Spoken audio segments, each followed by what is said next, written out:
Recording. All right, this is the common council meeting to be held on August 16th, 2022 at 7 p.m. The time is currently 7:02. The meeting is called to order. Would you please call the roll? Alderperson Collins. Present. Alderperson Bailey. Present. Alderperson Kastner. Present. Alderperson Akers. Present. Alderperson Sarian. Present. Item B is opening prayer. We have Deacon Leggett here this evening.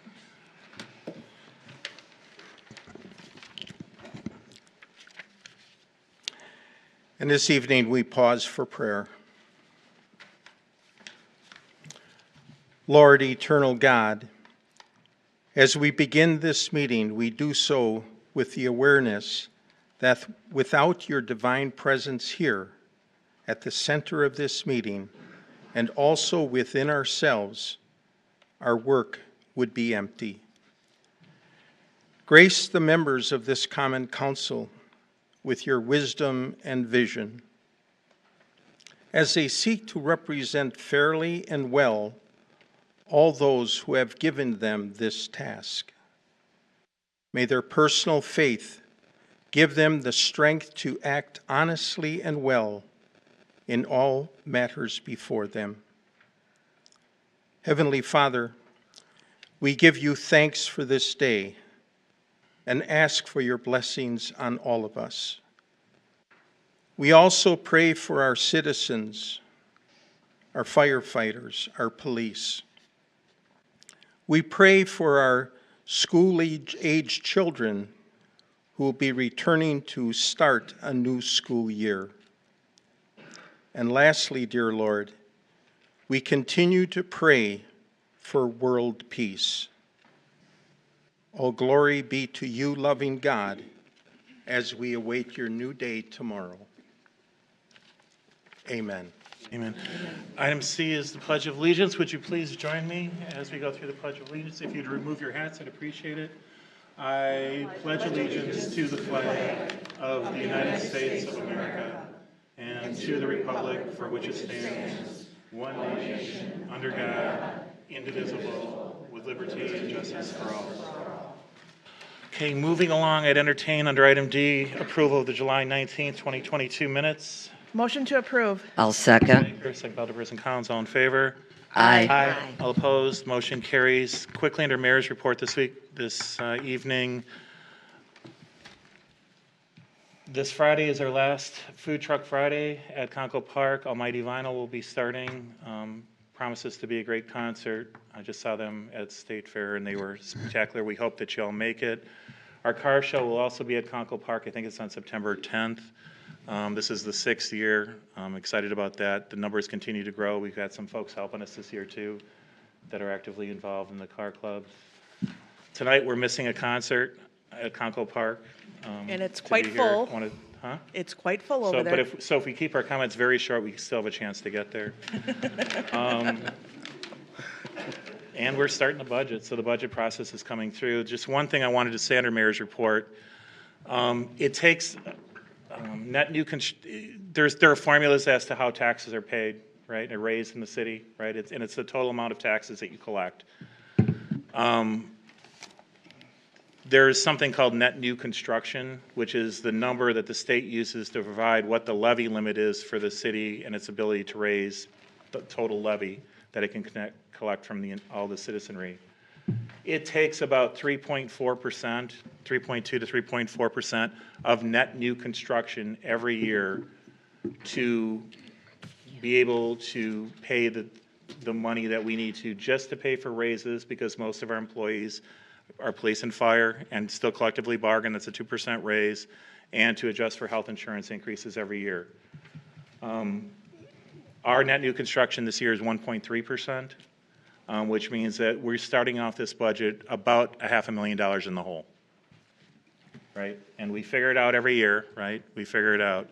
Some of our communities, Greendale, for instance, next door, their net new construction was 0.03%, which means essentially that they cannot raise their levy once it gets through the formula. Hales Corners net new construction was 0.25%. Which is not much when you're a village of 7,000 people. Franklin, I think, was at 1 point something percent. The only community on this side of town that did pretty well was Oak Creek at 3.45%, something like that. So all of the municipalities are in a position where it's extremely difficult for them just to make pay increases and pay for insurance. This doesn't include anything else. This doesn't include, and you're all going through it too in your houses, right? This doesn't include the price of fuel going up.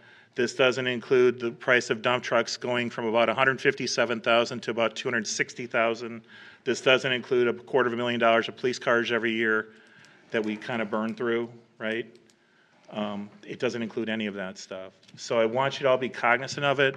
There are elections coming up, and quite frankly, both sides are a little disturbing to people like us, and we are of all different political persuasions. There's a way to run a city, right? If you want police, you want to be safe, you have to pay for them. You cannot artificially impose limits on our ability to reasonably pay for them and to protect them. So I want you all to think about that and ask when you talk to anybody that's running what they're going to do to help. Because it's really starting to crimp us. And it doesn't matter how many apartments we build, by the way. I mean, that doesn't help, right? The city itself right now, this year, we just had our new valuation.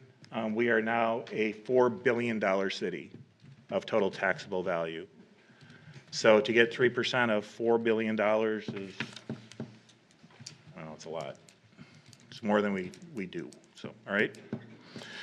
All right, aldermanic reports are there this evening. Alderperson Bailey usually has a tree commission report. but I he's- do, Mr. Mayor. I'm glad you're interested in the tree commission. I just want to report that we're on target with our limited budget. We're on target to plant our 500 trees this year. We did 700 last year, and our goal is going to be met hopefully will be met this year with 500 trees. And that's to replace our tree canopy because of the emerald ash borer, which we lost about 22% in our city, and we need to replace those that tree cover, which we're slowly doing, and so we're on target for that. Well, you just said that we can't afford to do things, right? So this is through grant money, usually? It's not through taxpayer dollars that, Got a grant generally speaking, a large grant from MSD and from the DNR forestry grant. I guess as long as we're talking about trees, no matter what happens at the apartment location, I would love to see that the tree that the city dedicated to Loretta Kletzka be preserved in Let's one get shape. into that at the hearing, okay? Because it is tree related, and I think that's important that that tree gets preserved either someplace on that site, preferably on the site. And I think everyone working on this would have the wherewithal for that. Okay, any other aldermanic reports? Announcements, none, citizen commentary. Is there anyone else that would like to speak with regard to not the two public hearings that are tonight? Tom? Some commentary over here. Was there a list there?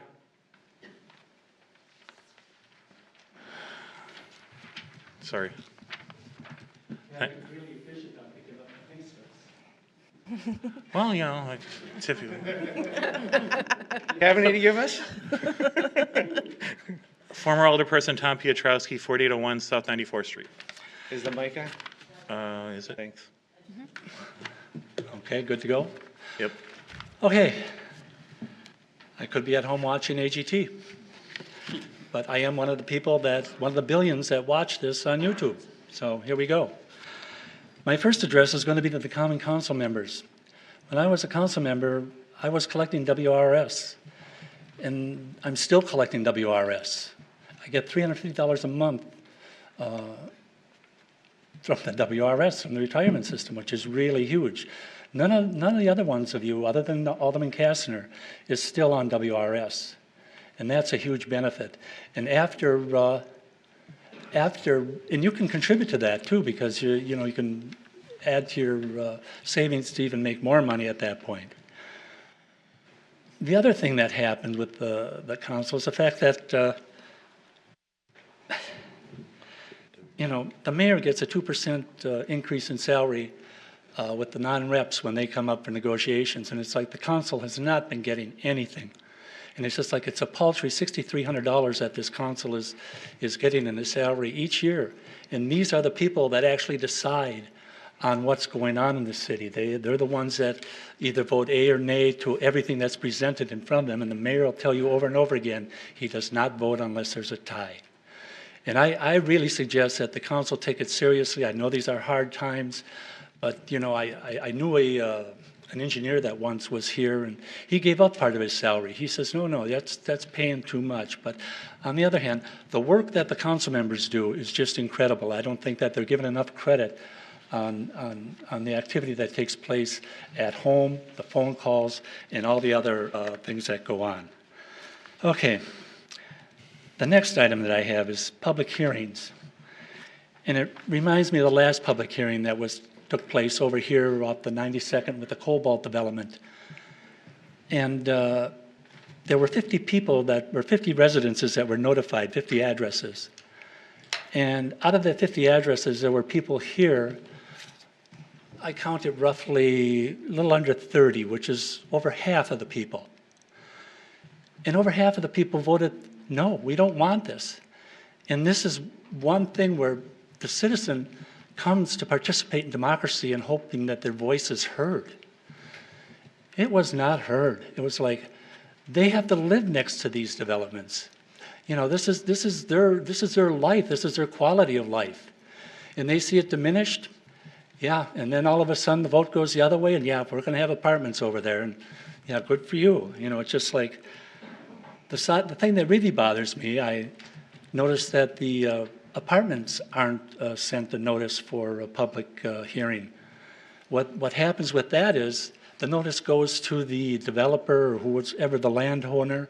And in this case, the Wimmer brothers were sent a notice, but I went over and talked to the manager at Westfield, never got notice that there was a public hearing taking place as a result of the potential development next door to them. And I find that rather atrocious. I think we're treating apartment dwellers like second-class citizens, even though when it comes to apartment people, they usually are short-term residents. You know, they're working their way through life, just barely making it to begin with. They don't get involved with politics or local government. And it's just kind of a shame.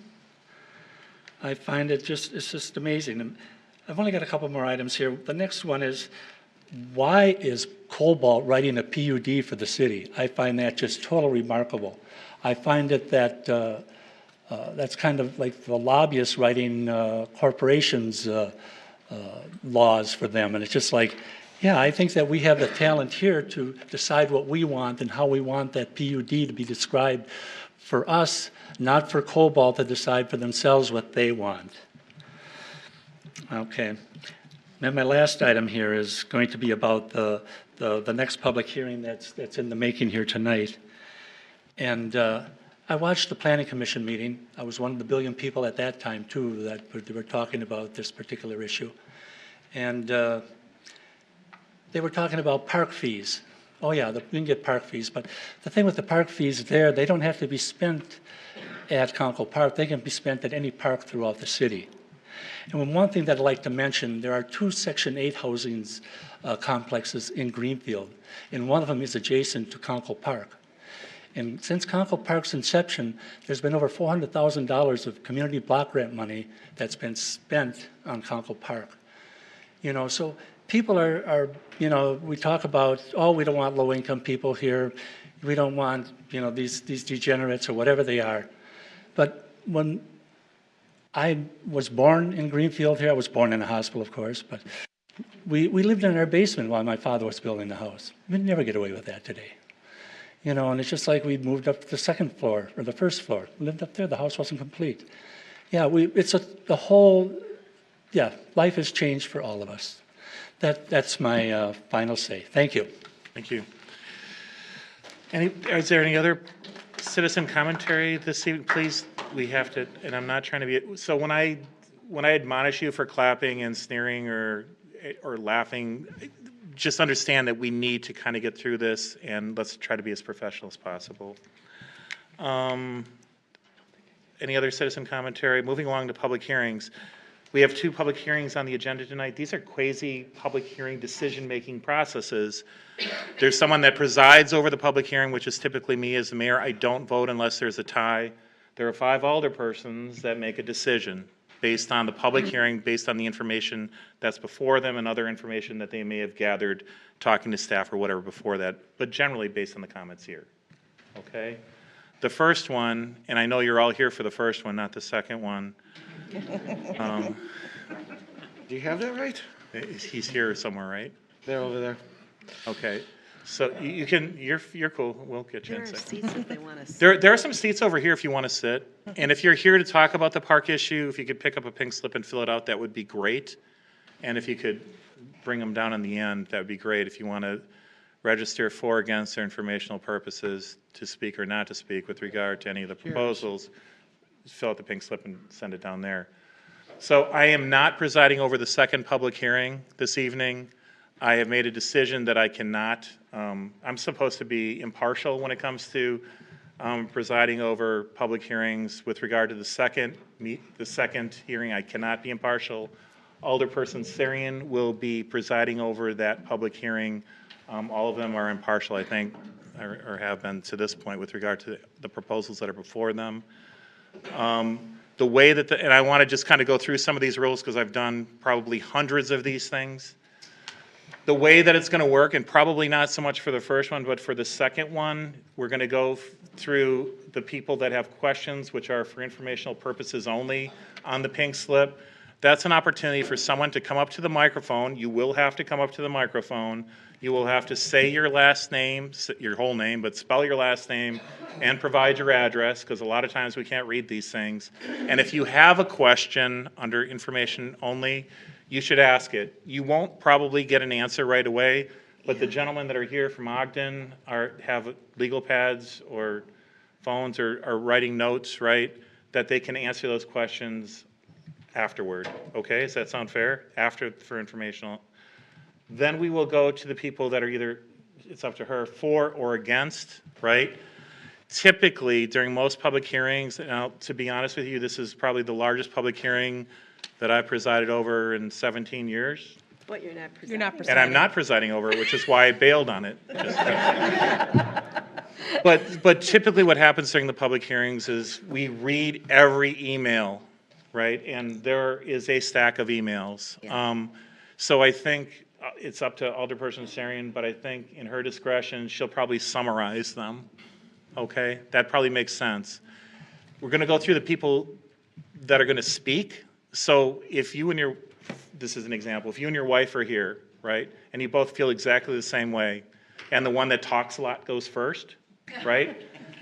The second one that can come up can say, I support everything he or she said, and I would add this, okay? And then the next person that comes up can say, yeah, I think this is important and that's important, but I would like to add this. It just helps things go along instead of hearing because a lot of the things sound like they're pretty consistent. Does that sound fair? All right, so the first public hearing is a special use for Dank House, a proposed CBD retailer to be located within the multi-tenant commercial building at 3829 South 108th Street, submitted by Xavier Bit City doing business as Dank House LLC.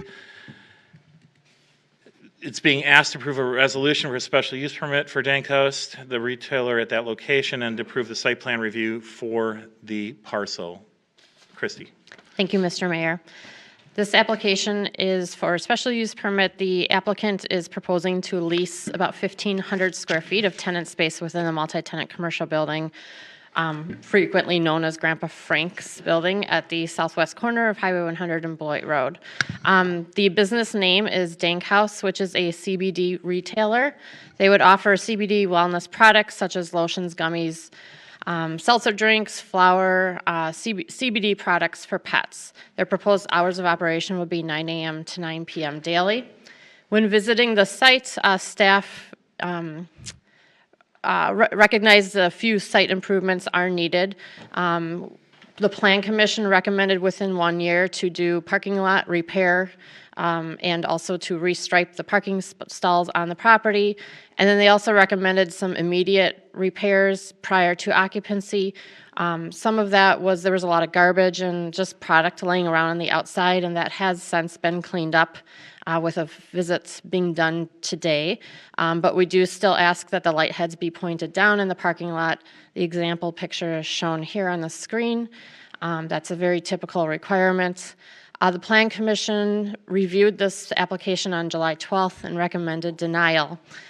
We have received no letters of objection or support to date. Thank you. Is there anyone that has registered to speak for, against, or for informational purposes concerning this item? It wasn't the pink slip, I think it was the gray slip, right? Yes. Oh, I'm sorry, I do have it.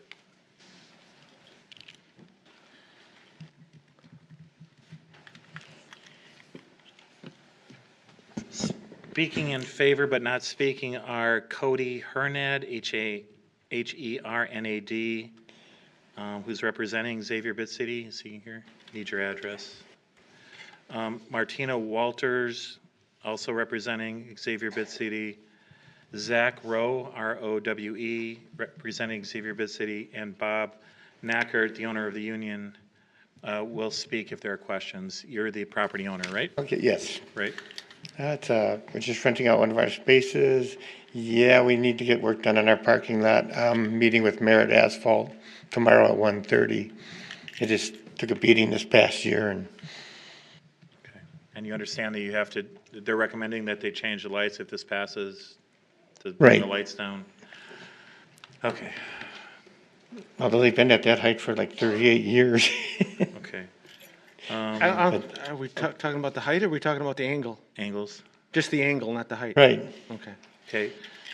Then registered against but not speaking are Mary Ann Hazelwood, 5284 Woodbridge Lane South.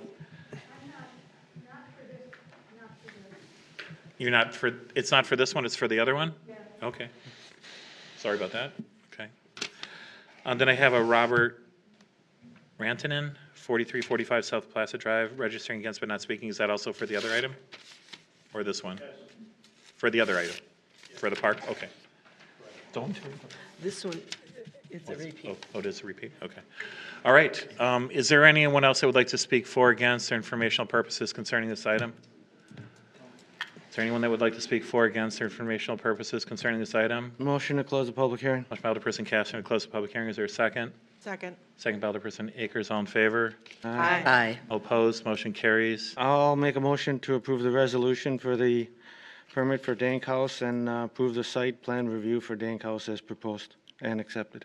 Motion by Alderperson Kastner. Is there a second? I'll second. Okay. Would you call? This, yeah.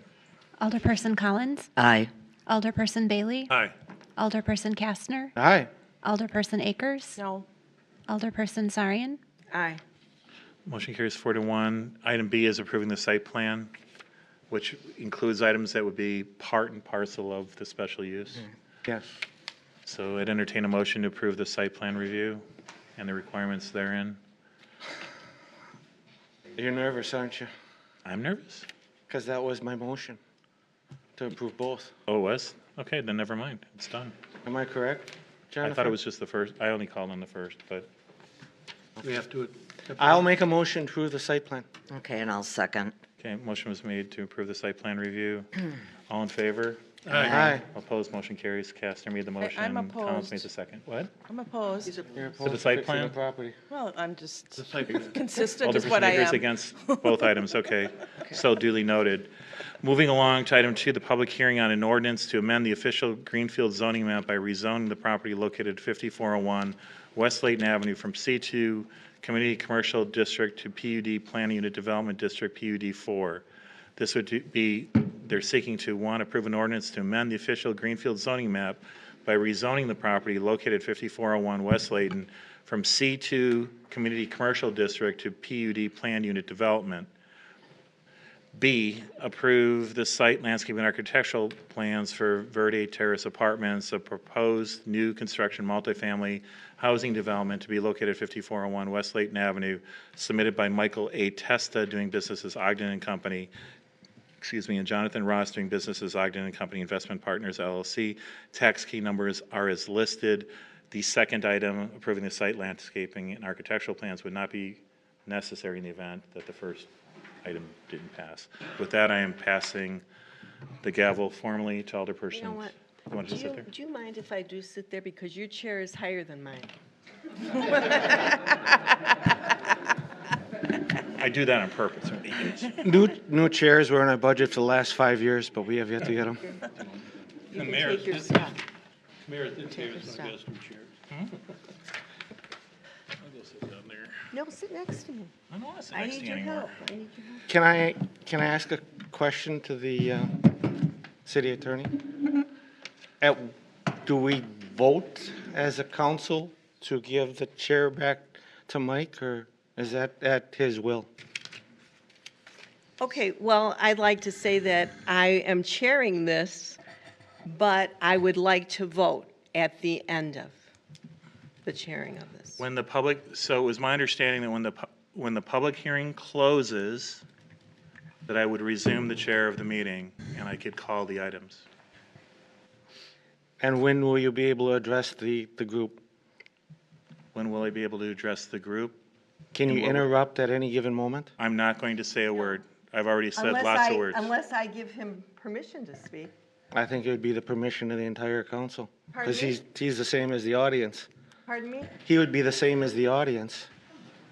It's fine with me. I'm not going to say a word. So this is, I mean, just so every, this Okay, is you know what? I think we're going to start right now. Okay, so do I have the chair right now? Do I have the chair right now? Yeah, I gave you City the attorney, chair. okay, I have the chair right now. So, first of all, I would like to thank everyone for coming tonight. And I appreciate that you care enough about your community to come here. Thank you very much.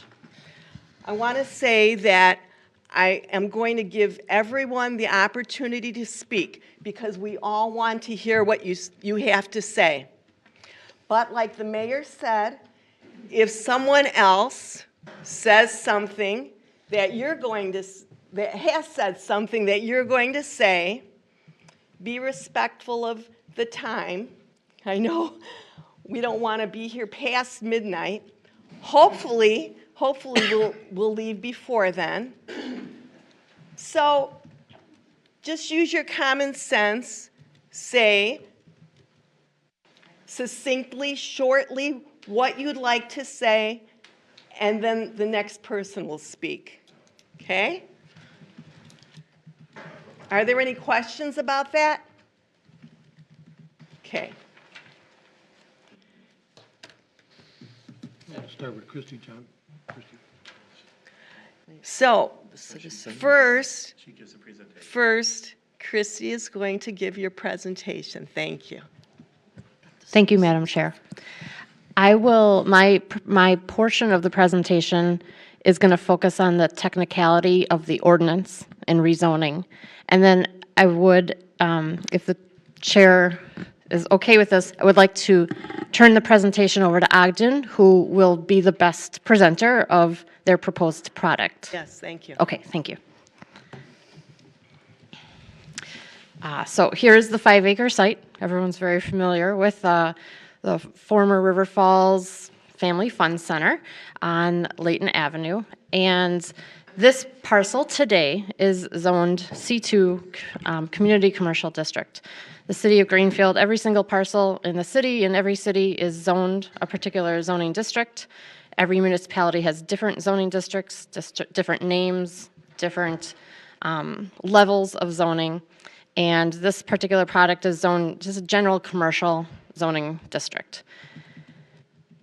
What is allowed in the city of Greenfield's C2 Community Commercial District? It's a long list, but this is a very broad example. Your basic office uses. Your grocery store, convenience store could go there. Financial institution, a bank, doctor's office, outpatient care centers, beauty salon, barber. So those are your example permitted uses. In the city of Greenfield, we have permitted uses, and then we have what we call special uses. Special uses are different in that they require an extra level of review and a public hearing for a new use that requires a special use permit would be required, such as we're doing this evening. So if a car dealership wanted to purchase that parcel and move in, they would be required to hold a public hearing like we're doing today. If a liquor store, tobacco store, nursery, garden center, car wash, gas station, emergency center, a recreational sports center, bowling alley, a restaurant, a bar, auto repair, funeral home. So these are uses that are listed today that require a public hearing if they wanted to move in. A permitted use does not require a public hearing. However, they do require our basic site landscaping architectural design review from the Plan Commission, which is ultimately approved by the Common Council. The city of Greenfield, just like every city in the state of Wisconsin, this is a state statute requirement, adopted a comprehensive plan. This was a very extensive involvement in 2008. That was prior to when I was here, but I worked for a different municipality at the time. We went through the same process. A lot of public engagement is required with this process, and every parcel is essentially identified a future use category. And at the time, in 2008, the city of Greenfield identified this as, it's called PB, planned business. They identified this parcel as maybe someday transitioning to some sort of business use. It's not saying that's what it's zoned for. It's saying that if a rezone was requested, that rezone should fit the city's vision for that particular parcel. If it doesn't, the city of Greenfield would need to hold another public hearing to change the comprehensive land use plan. So in 2008, this parcel was identified as planned business transitioning at some point. The city, just like every city in the state of Wisconsin, is required to update their comprehensive plan about every 10 years.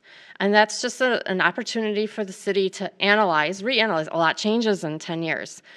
Just think of how much changed with 84th and Layton in a short amount of time. So it gives the city an opportunity, and again, we hold public hearings, involve citizen participation, do as much notification as we can to engage the citizens of the community to be involved in this process. And in 2020, the city updated its comprehensive land use map and identified this parcel for planned mixed use. That's a very general, the largest umbrella type of use that the city's comprehensive plan identifies. Planned mixed use allows a large amount of a variety of residential, commercial, one or the other. It's not like commercial only. It's not saying this can be residential only. You can see the brown below is MR, mixed residential. The blue is community facilities. The green is parks. So there's lots of different rainbow categories, but this parcel was identified as planned mixed use in an update in 2020. So what Ogden, as the applicant of this proposal, is proposing is to rezone this particular parcel from C2 to what we call planned unit development. Planned unit development it's a zoning layer that is very specific for that particular development. The City of Greenfield zoning code has a general planned unit development that identifies setbacks, it identifies minimum open space ratio, density, building height, that sort of thing. But in this particular ordinance is written to specifically meet the needs of this development, and that's what the Common Council is considering tonight, is do we want to adopt this ordinance to change the rezoning to this particular set of standards. So the city's planned unit development standard is for a minimum front, side, and rear lot of 25 feet setback. This proposal does meet the setback in each of those categories. It does meet the minimum open space of 0.4, which is the standard for all planned unit developments in the city. What it doesn't meet is the gross density. This gross density that's proposed this evening is 51 units per acre. And that's why it's written this way, because this ordinance, again, is just for this one parcel. So for comparison, the Loomis and Layton development, like on 43rd and Loomis and Layton, that's under construction right now, and the Forte, which is part of 84 South, those are about 41 units per acre. So just for comparison. So this is the general site plan that Ogden is proposing. over the 5 acres, which 5 acres is required for planned unit development, so they do meet that minimum as well. They're proposing two separated buildings with connected underground parking underneath. You can't see that, obviously, from the site plan. This project was reviewed by the Plan Commission on July 12th. The Plan Commission did recommend approval. To date, we have received 39 letters of objection and 8 letters of support. That is as of 6:56 p.m., 4 minutes before we started this meeting. And so with that, I'm going to turn the presentation over to Ogden, who will give an overview of their actual proposal.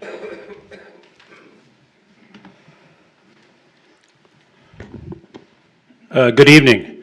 Just before I start, I just want you to know I totally appreciate this prayer that you had before the meeting. That is unbelievable. I mean, I'm an old guy. I'm in my 60s. I've actually been to a lot of different meetings in the community, and I've never, ever had a prayer before the meeting. So that's just, I can't tell you how wonderful that is. So thank you very much for that. Peter, do you want to introduce yourself? My name is Peter Ogden. I'm with the Ogden and Company. We're here to propose this apartment that Christy did a great job of explaining. There are a number of folks here with us tonight from Ogden, so please ask. There's people from property management, development. Please ask any questions that you might have, and we'd be happy to answer them. So who is Ogden? I'm a third-generation family member. We're an independent real estate firm. We've been in business since 1929. We do development, property management, brokerage, and we're very proud actually to be in your community and here tonight. So without further ado, I'm going to turn it over to Jason Korb, who incidentally is obviously is our architect, but Jason also has long, strong roots in your community in terms of design just next door in Conkle Park. So thank you very much.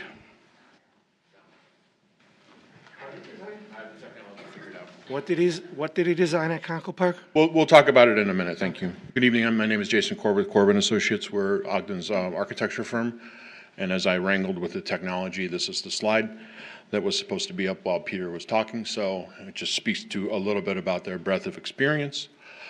What I would like to do tonight is do a brief presentation. I believe council members have seen this. It's got a lot of text. I'm not going to read it all to everyone.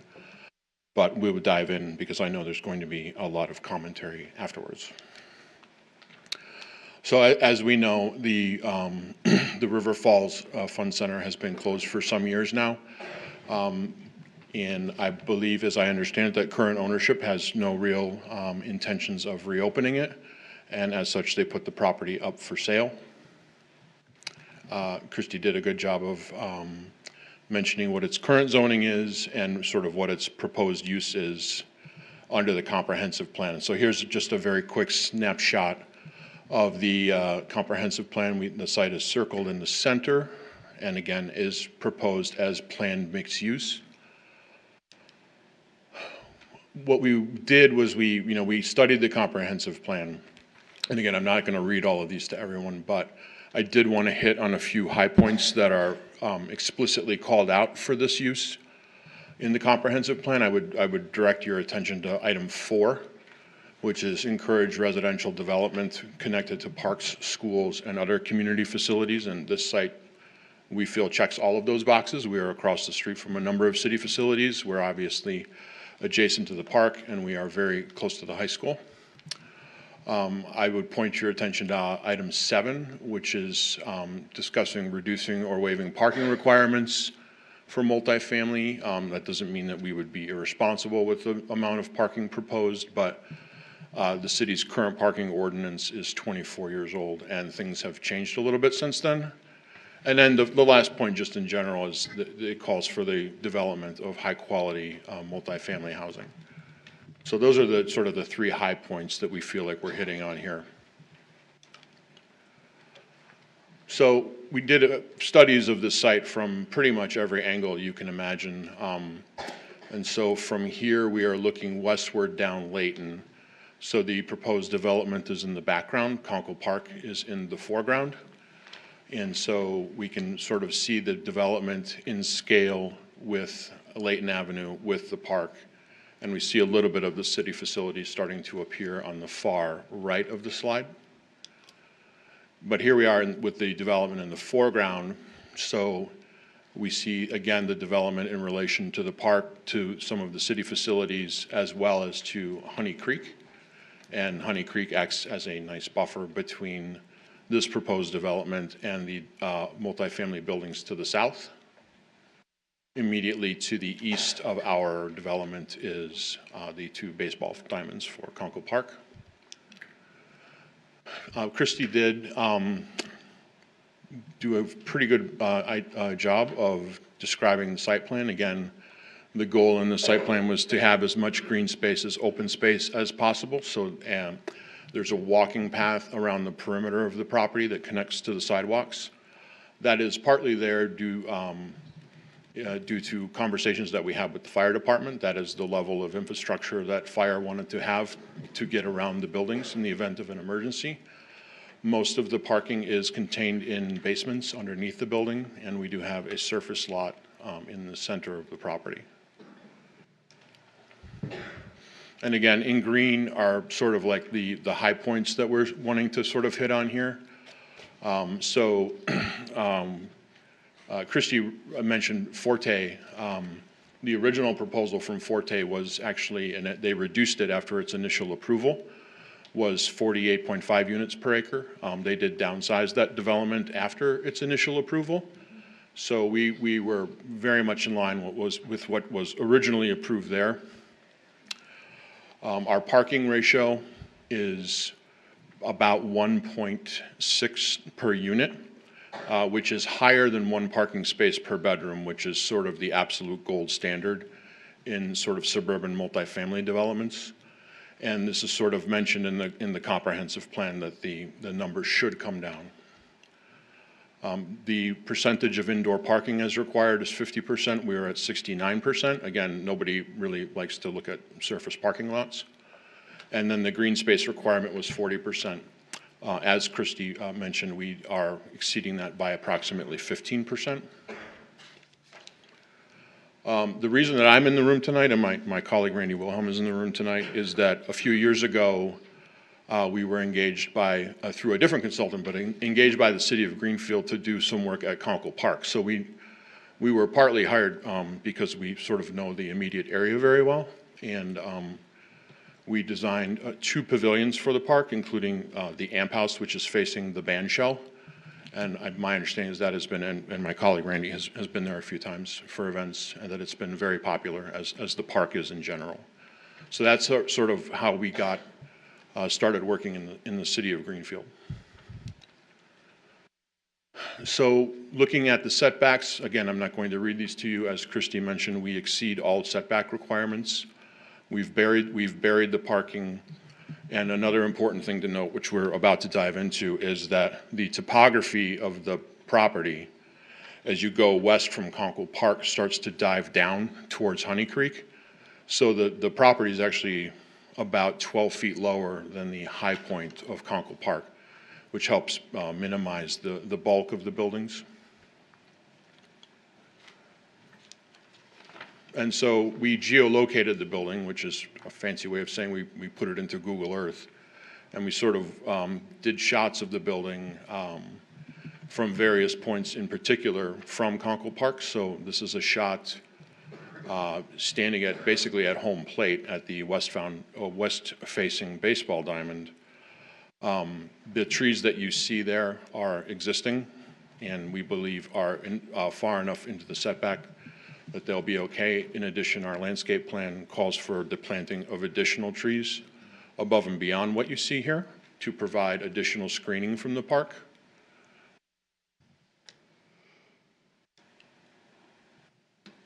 And then this is a view, again, from the entrance to Conkle Park. So you can see that the vegetation starts to largely block the buildings from the park.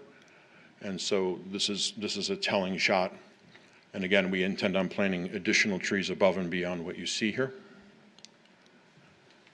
Here we are now looking from the AMP back westward towards the development. And you can even see in this shot that the parking lots are visibly lower than the yard between the band shell and the amp, and that topography continues to fall as you go westbound. Again, here we are entering the amp from the parking lot of Conkle Park, and now we're starting to see there's another layer of trees between the playground and the parking lot that further screens the building. And again, here we are from the entrance to the city market, which is further north, I'm sorry. And again, the trees are doing a pretty effective job of screening the development from the park. Here we are from the playground. So here we are much closer. The building is more visible. But again, we don't feel it's overwhelming and will be, shorter than many of the trees that are in between it and the park. Some concerns were raised by certain individuals about what would the building look like from the city facilities, including the library across the street. So this is a view looking due south from the library parking lot across Layton, and what you're seeing here is the eastern of the two buildings. The western building is largely obscured by trees. If you look carefully, you can see it there. And here you are from the second floor of the library. You do see that west building a little better.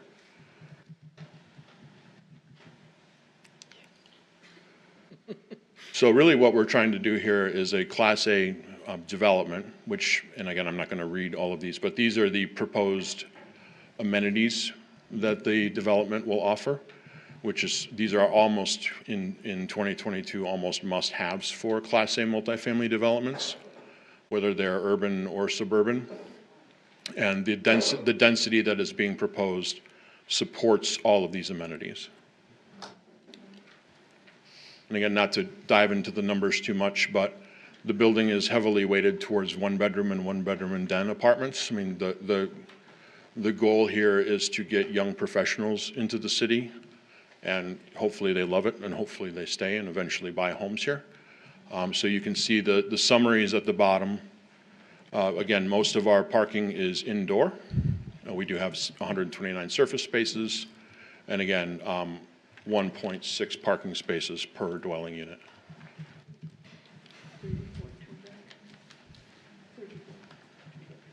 So in terms of the design, street facades are almost exclusively brick. They are toned down to be sort of timeless materials, shown over and over again.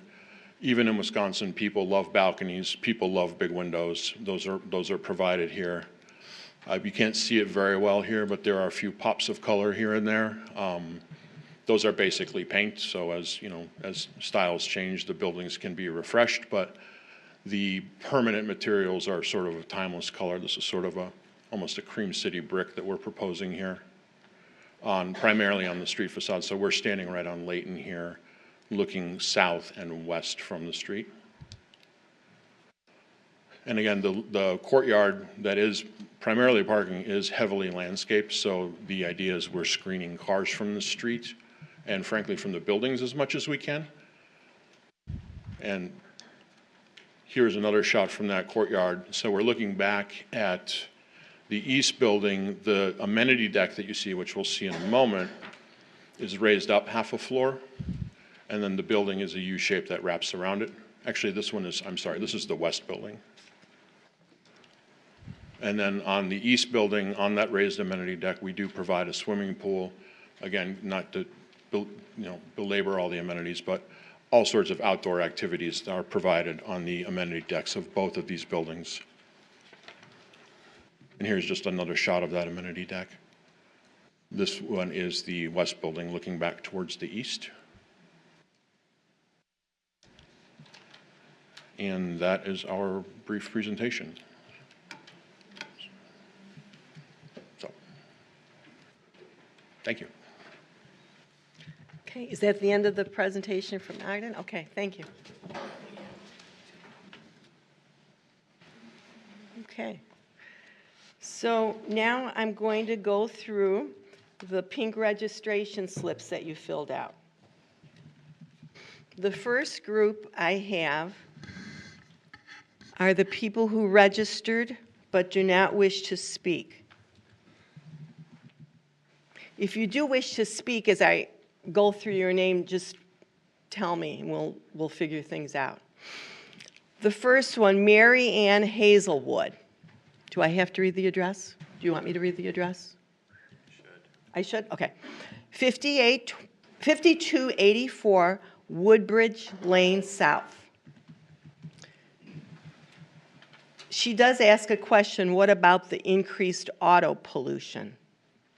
She registered for or against, She just doesn't want to speak. She's just registered but not speaking. Yes. I have one Sorry, please come to the microphone.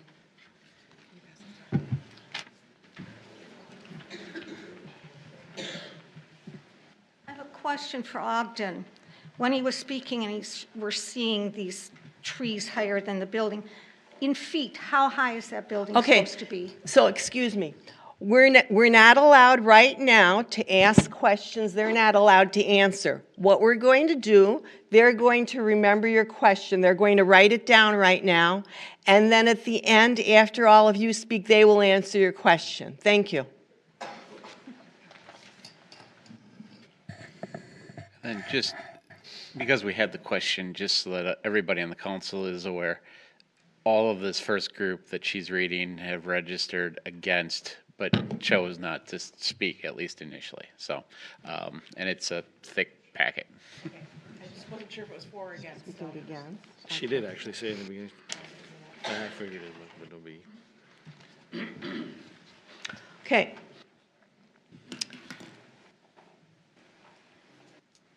John Maver, M-A-V-E-R? M-A-U-E-R, 4602 South 62nd Street.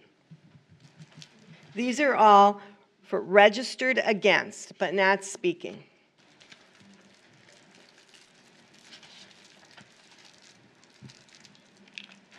Courtney Parker, P-A-R-K-E-R, 4602 South 62nd Street. Amanda Gonzalez, 4645 South 47th. Diane Myers, 4667 South 45th Street. Sandy Dickman, D-I-C-K-M-A-N-N, 5951 West Cold Spring Road, number 6. Andrew Moringello, M-O-R-I-N-G-E-L-L-O, 4555 South 48th. Jennifer Moringello, same address. Linda Cutting, C-U-T-T-I-N-G, 4380 South Placid Drive. Robert T. Koss, K-O-S-S, 4664 South 45th Street. Holly Stanowski, S-Z-A-N-I-W-S-K-I, 4590 South 69th Street. Jeff Zaniowski, same address. Sandy Napper, K-N-A-P-P-E-R, 4645 South 49th Street. Michael Dunn, D-U-N-N, 5000 South 107th Street, Apartment 2B. Ann Rantanen, 4345 South Placid Drive. Robert Rantanen, same address. Carol Ricard, R-I-C-A-R-D, 4636 South 46th Street. Mark Ricard, same address. Jane Cislak, C-I-E-S-L-A-K, 5285 South 49th Street. Elsa Krah, Krah, 4828 South 39th Street. Fritz Krah, same address. Deborah Hensiak, 6943 West Layton.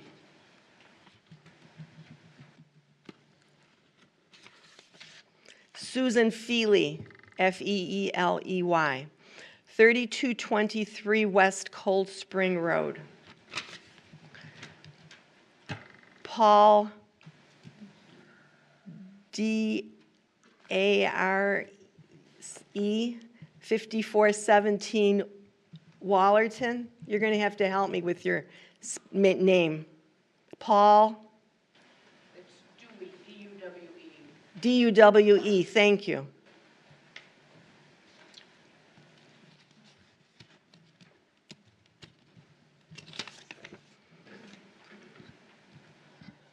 Judith Dewey, same address, 5417 West Allerton Avenue. Okay, I got that other address wrong. Victor Sandy, S-A-N-D-Y? S-A-W-D-Y. S-A-W-D-Y, thank you. 4632 West Layton Avenue. Susan Koffler, K-O-F-L-E-R, 4550 South 51st Street. Vern Doonan, 4161 South Carpenter Avenue. Kathleen Doonan, same address. Barbara Witkowski, R-U-T-K-O-W-S-K-I, 5020 South 55th Street, apartment 329. Pat Purdy, P-U-R-D-Y, 5020 South 55th Street, apartment 322.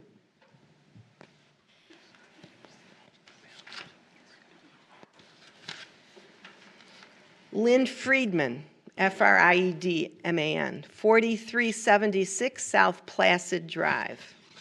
Jeff Friedman, same address. John Janasik, J-A-N-A-S-I-K, 4560 South 51st Street. Jean Steinbach, S-T-E-I-N-B-A-C-H, 5456 Morningside Lane. Nancy McGee, M-C-G-E-E, 5533 West Allerton Avenue. Tom McGee, same address. Ben Pacheco, P-A-C-H-E-C-O, 4677 South 48th. Doesn't seem like there are this many people here.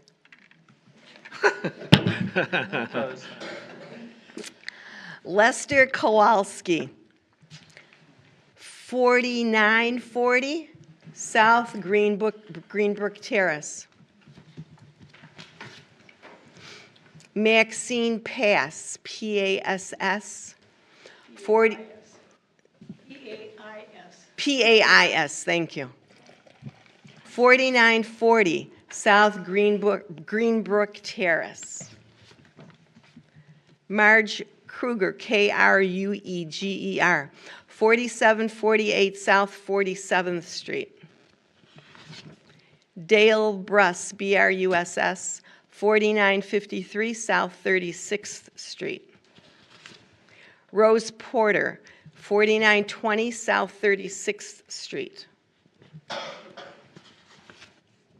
Alice Hatzenbeller, H-A-T-Z-E-N-B-E-L-L-E-R, 4376 South 52nd Street. Judy Schauer, S-C-H-A-U-E-R, 6327 West Allerton Avenue. James S. Schauer, same address. Andrew Zerwicki, Drzewiecki. Thank you. 3579 South 48th Street? 45th Street, thank you. Kathy McAvaney, MacAvaney. I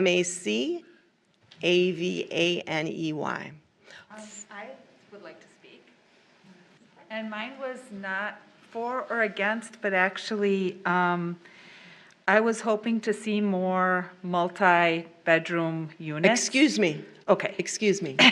You're not for or against. What are you for, informational I was purposes only? informational, Okay, yes. thank you. I'll call you. Okay. I'll call you when we're Leave ready it. for you. Ms. Chair, I just wanted to correct my slip. I am voicing my opinion in favor of the project. So if that's been mistaken, I would also like to speak You would also like to speak? briefly, yes. Thank you.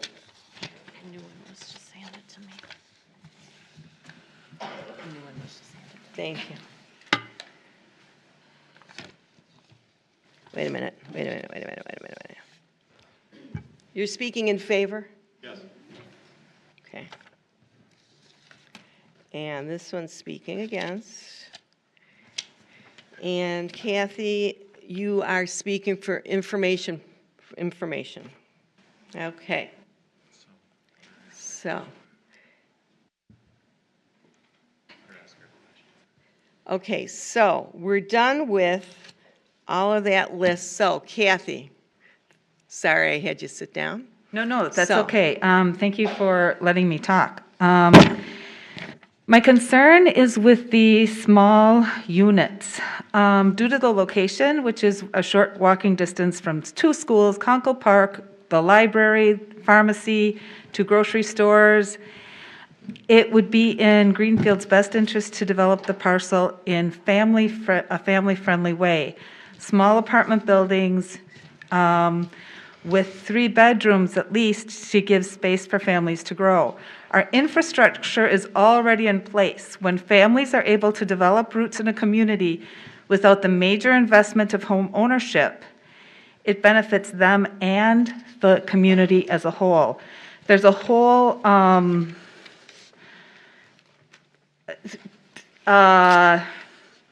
thing out there about the missing middle, the types of houses that are not available anymore, that used to be available, that give families an opportunity, that are something between detached homes and mid-rise, like we're talking about here. What we need for our community. Excuse me, did you have a question? Well, I wanted, I guess I'm against now. I was wondering Okay, how so many. you want to speak against? I guess I'm speaking against Okay. because I was wondering how many would be family-friendly, but a bedroom and a den is not family-friendly. Okay. So Right.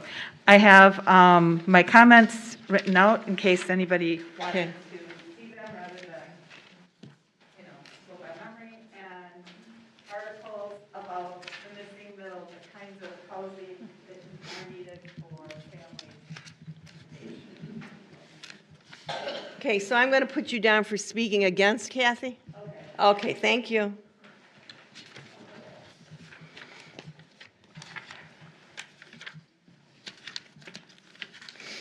Okay, so is there anyone else who wanted to register for who were against but didn't want to speak? Okay, so now we're going to go to the group who wants to speak in favor. So first, we have Larry Kletchka.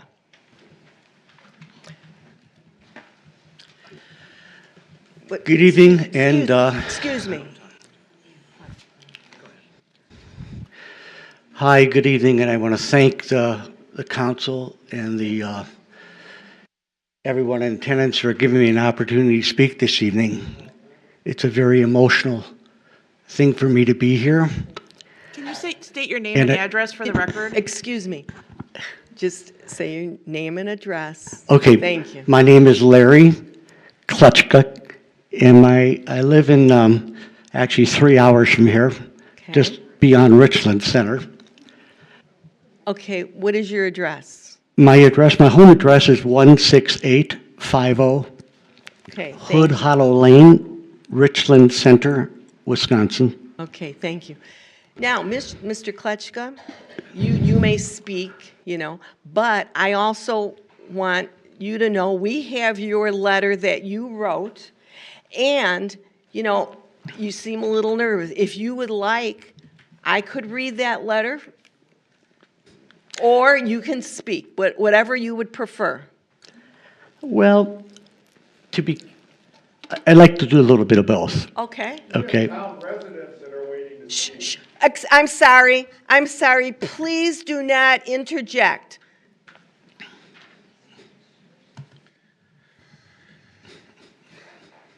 Thank you. Okay. First, I want to thank the board for giving me this opportunity to be here tonight. And I want to kind of go back to when my mother first proposed the development to the city. And going back then, it was tough. It was controversial. You had a lot of people against it. You had, they said we would attract the wrong crowd. It would have gangs and all that. And finally, the development went through. And really, when you voted on that development, what you really did was not just vote for a development. What you really did was you passed a vote of trust. You put trust in my mother that she would build a beautiful place for people to have fun and enjoy themselves. And I remember that evening after the vote went through, she said, they don't understand me. All those people were against this development. She says it's going to be a beautiful thing, but they just think I'm some old lady. And I have to tell you that you treated her very well. The city treated her very well. She was very appreciative of the relationship that she had with you and the city, something that she cherished.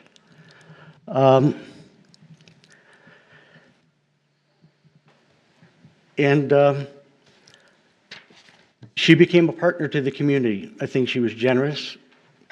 You guys did well. And I want to let you know that it meant a lot to me and my brothers because it kept her going toward her later in life. When you guys would come over and play golf and do things, you would say, they're coming. It was a big day for her. So I don't want you to think for granted that those little things didn't mean anything to her because they really, really did. It kept her going. After she passed away, we ran the business for several years. But in Loretta's later years in life, she was not able to do some of the things that she wanted to do with the business. She wasn't capable of, the ponds need work. The pump hasn't worked for 4 years. The netting needs to be replaced. But more importantly, COVID came, and it made it really more difficult to keep that business and sustainable. But I'd like to talk about what I call the number line of life. We're born, and our life it ends somewhere along that number line. People's circumstances change. I have a brother who had a heart surgery, and he had a mild stroke, a health scare. I have a wife that has been diagnosed with terminal cancer, and I don't know how long I'm going to have her. River Falls was a very high maintenance place to keep up, and that's not a priority in my life right now. My priority in my life is to be enjoying my time I have left with my wife, and I just want you to know that. This was our inheritance that we received from her, and it's not a question of, the people that are against it, will this stop River Falls from being sold? And to the answer to that, if this development does not go through, River Falls is going to remain vacant on the market, and something else is going to go there. There's no way that we're going to be able to continue and open it. But what nobody's talking about is the windfall of the amount of revenue that this is going to provide the city. I listened tonight, I heard 3 words: vision. Yes, I'm so glad that the board can catch the vision and what this could do to help and pay for the services of the city, especially when I heard the words tonight that, we have a cash shortfall. So I'm hoping that somebody from Ogden would talk a little bit about how this can really benefit the community in terms of the amount of revenue that it could provide. So I just want to say I'm very grateful for the many years that you all had that relationship with my mom when she ran it. Was terrific, but there's a time in life where, everything comes to an end. Nothing's forever. The only 2 things that are forever are death and taxes. And I just want to say thank you, and I hope that you will really consider the development on the many positive impacts it will have on the city. One more thing. The other thing that, a community, it's the mom and pop shops that really make the community. And everybody drives by the shops in town. They think that everything's all well because, the barber's there, the salon's there and everything. And I can't tell you how many business owners, we get our rent checks every month. We get the note that says, sorry, we couldn't pay the full rent this month. We'll pay it on the next month. We'll try to catch up on the rent. A lot of our tenants would do that in the community. They're struggling. And what this property will do, it's going to provide more of a base of people that can visit the shops in town so they can survive, so they can pay the rents. And I just think that there's so many positive benefits to this development. And I would say an opportunity like this comes once in a lifetime. I will tell you that before we decided to put the property up on the market, we were very selective on who we wanted to go with.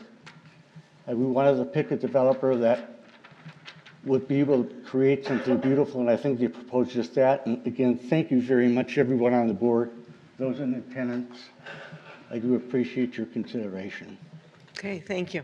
I think you pretty much went over everything in your letter, correct?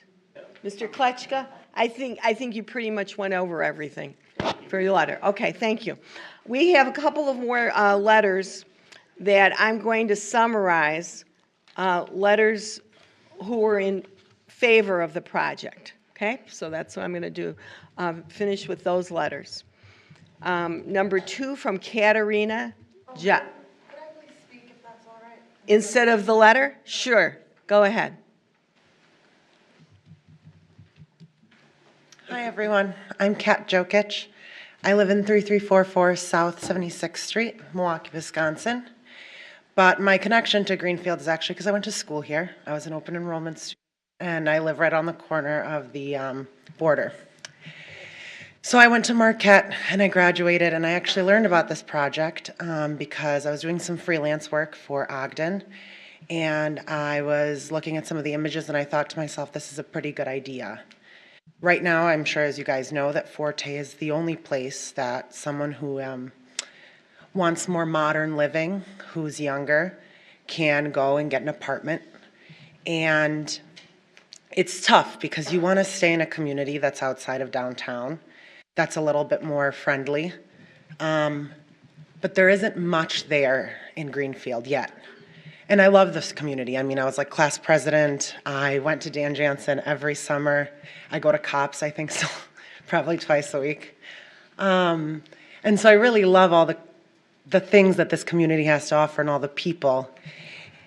I read a lot on the Greenfield community page about things that'll be taken away, like the festival and the fireworks and the parade. And I think it's important to mention that those are all low possibilities. No one here, I imagine, from what I could tell in their presentation from Ogden, wants to take any of that away. Instead, they're offering someplace where younger people can come, rent a unit, be here for a couple years, and then hopefully, when we get married and have kids, stay, because you're already familiar with it, right?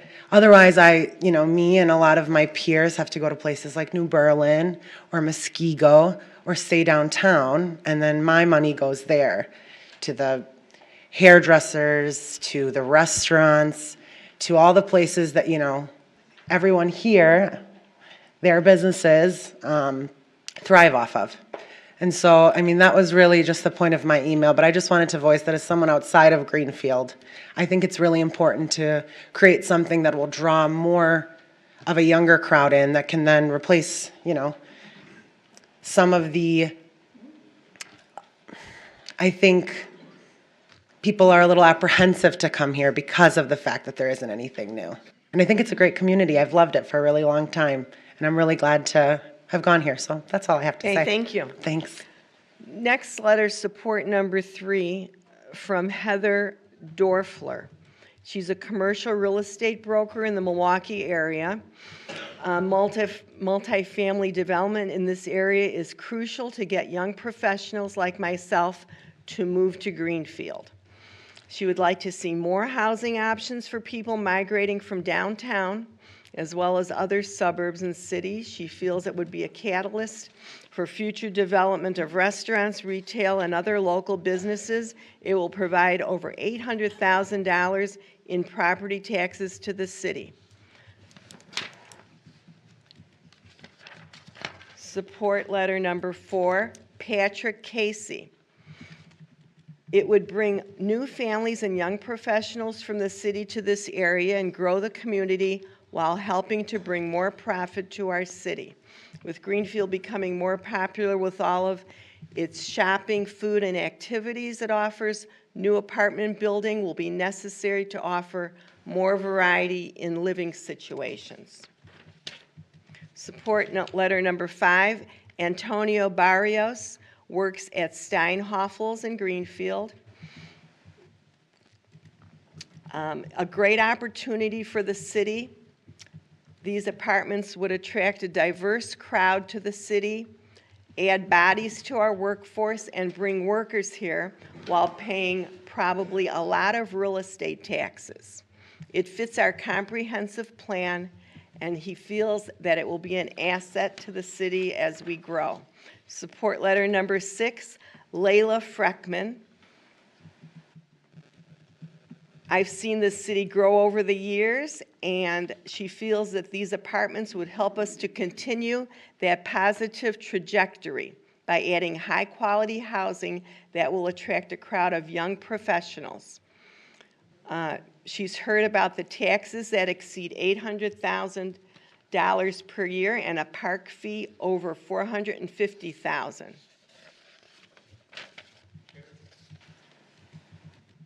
What's the address on that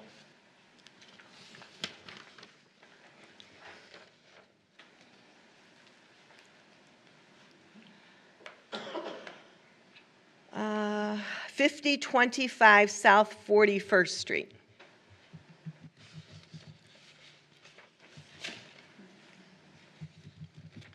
And then we have a letter in support from Heidi Price, Bear Construction Company, but the letter isn't attached.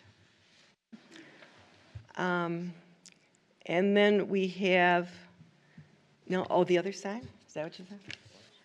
See, I thought, but I don't see any. There was a letter, but, and then we have Brian Peters. A housing shortage, we're facing a housing shortage as evidenced by rising housing prices. Ogden has a long history of development and management of rental units. They are reputable. This zoning change would be in compliance with the land use plan. Ogden has told me that the units will comply with accessibility laws. This will increase the number of accessible housing stock for people with disabilities. Okay.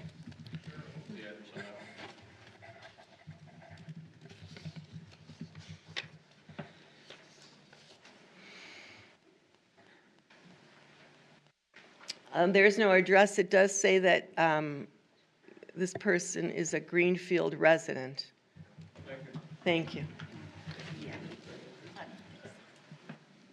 Shirley, did you want me to, I have Ms. Price's letter. Do you want me to? Thank you. You can read it. So the Heidi Price that she didn't have indicates that she is a business owner with Bear Construction, but is an 18-year property owner and resident of the city.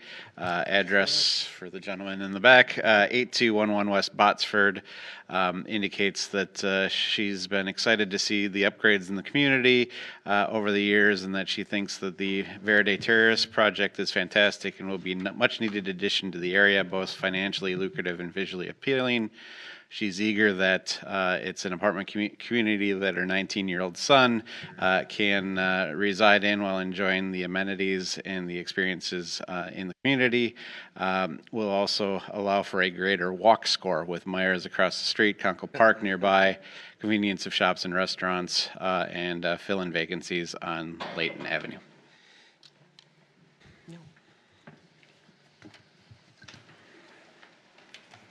Okay, so we have 3 people who have registered to speak in favor. We did Mr. Kletchka. Now Larry Sales. That's not in favor. That was an error, because you checked speaking in favor, but you wanted to speak against. Okay.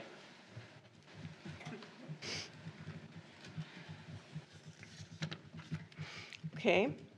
And we have Andrew Druzwicki.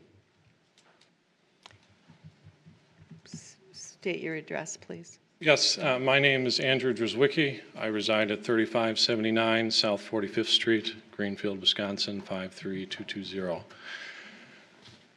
Good evening in the Common Council, Mr. Mayor, Ms. Chair, Jennifer, Brian, and Jeff's not here tonight, and Christy. Looking around the room this evening, I can tell that I'm probably one of the youngest individuals in the room tonight, but someone may have beaten me, of course. I'm here to voice my support on this project in relation to the fact that there is almost no available housing to people under the age of 35, and many of the folks who are under that age have a per capita income anywhere between $45,000 to $75,000 a year. If someone were to try and purchase a single-family home today in the city of Greenfield, most of these homes, anywhere between 1,200 to 1,500 square feet, are now going for nearly an eye-watering $280,000 to purchase that property. A realistic down payment on that could be upwards of $60,000, which is nearly someone's entire annual salary. Providing housing for folks who are just starting their careers, providing for folks who need this type of housing, a development like this is greatly needed here. If we're going to cover the ever-growing deficit that the city has currently been dealing with, being able to pay for police and fire, being able to pay for all of these other projects and programs that we've been so desperately trying to get through, including the Safe Walk to School program, for Parks and Rec, all of the new instances around the Honey Creek restoration, all of these other projects that we wanted to move forward on, that many of you are much more educated than I on, because you all sit on the Common Council and you vote. I would ask that you give serious consideration to approving this project to make sure that there is additional housing, not only in the city of Greenfield, but in Milwaukee County for the folks who can't be here tonight, for those who work late, that are my age, that are tradespeople, blue-collar workers, white-collar, what have you. Please give serious consideration to approving this project for the city so that I can move forward. Thank you. Thank you. So now we have many letters which have gone into our record. Opposed. So what I'm going to do is I'm going to try to summarize, but as I summarize, I want you to listen, because if you have the same thing that you're going to say, you can summarize it too, or you don't have to repeat it, okay?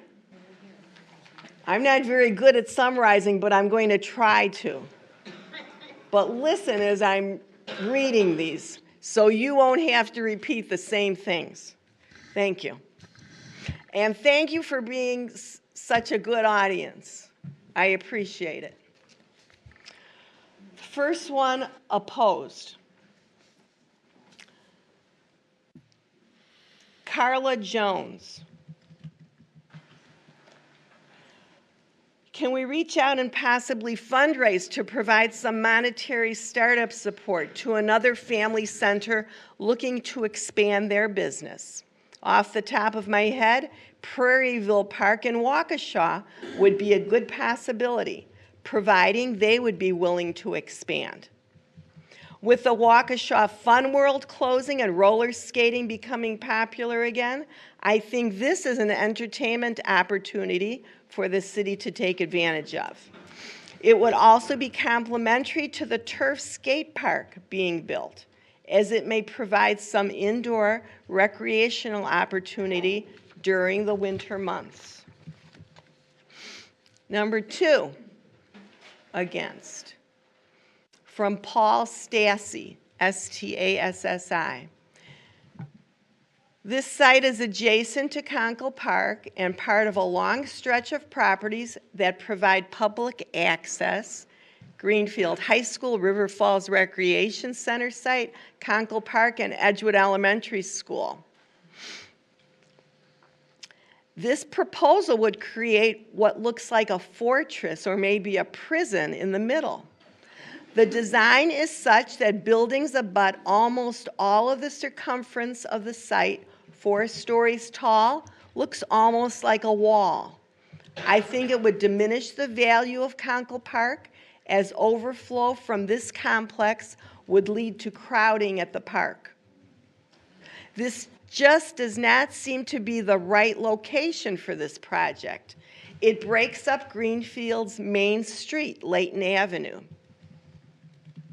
I'd much rather see something that benefits all of the residents, like River Falls, etc. I do understand the additional tax money is appealing, but to me it is a quality of life choice to pass on this project.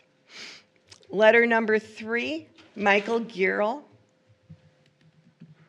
A poor fit for that location. Number 4,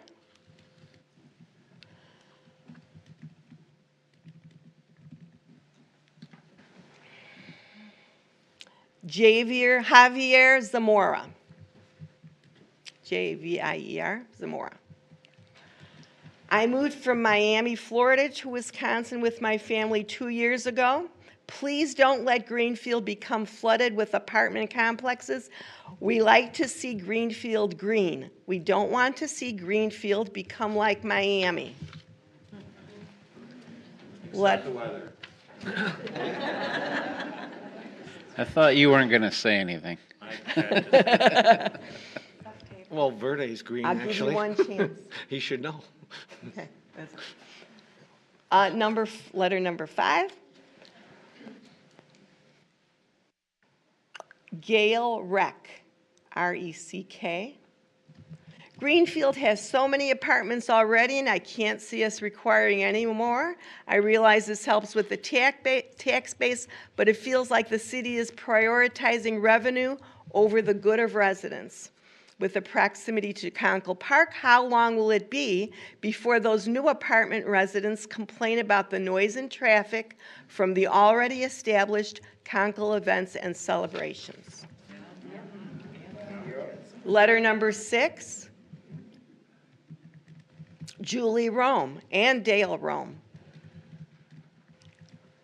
As president of Dan Jansen Family Fest, I, as well as my husband, are against the project at the old mini golf location. By allowing the rezoning of this property, you will not only receive complaints of noise from events at the park, Jansen Fest music on Tuesday night, softball games, 4th of July, but also complaints of the sirens from the police and fire departments when they have to get to a call.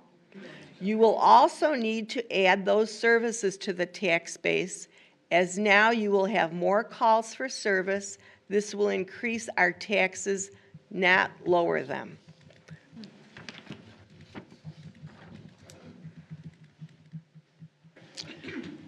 She says, if the project goes, you will be giving a TIF to the company. I have a very hard time with this, as we at Dan Jansen Family Fest give our time to this community. We give back to the taxpayer, and this would be a slap to us and the taxpayers by giving them a break on taxes.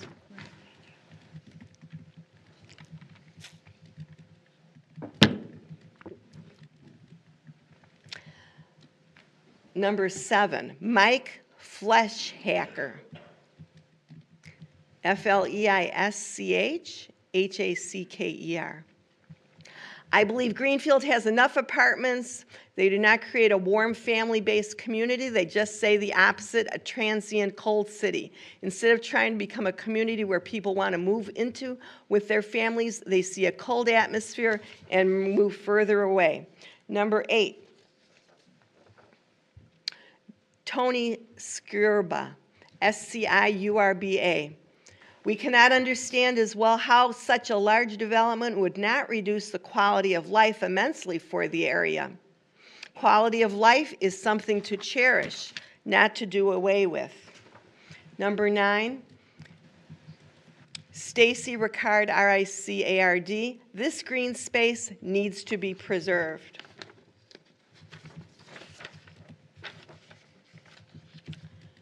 Number 10, Ken Mary Kitten, K-I-T-T-E-N. This unit apartment, 257 unit apartment complex will not fit in with the Conkle area look.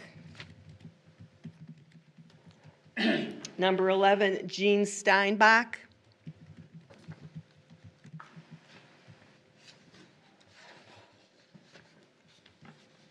And also Gary Steinbach.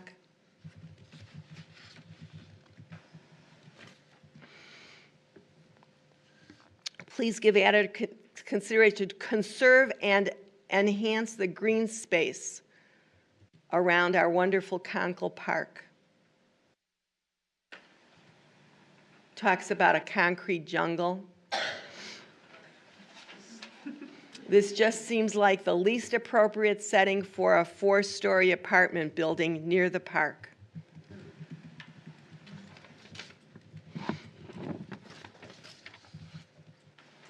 Number 12,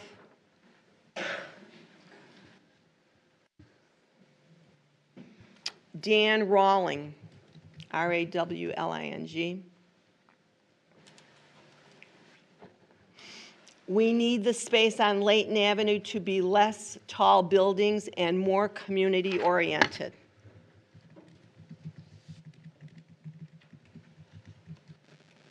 Lynn Friedman.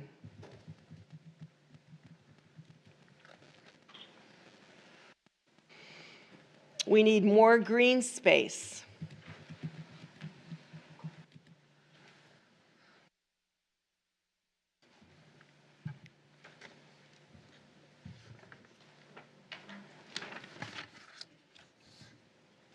Number 14, Holly Zanowski, S-Z-A-N-I-A-W-S-K-I.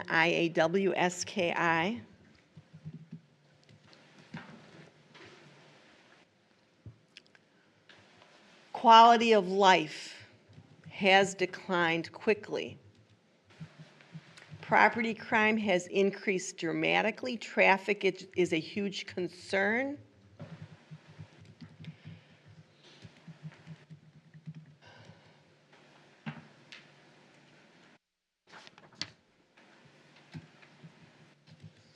Number 15, Donna Karin, Karin.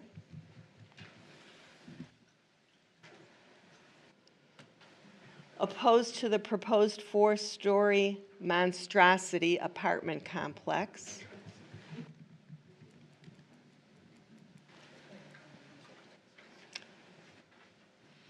This area is one of the loveliest green spaces Greenfield has available.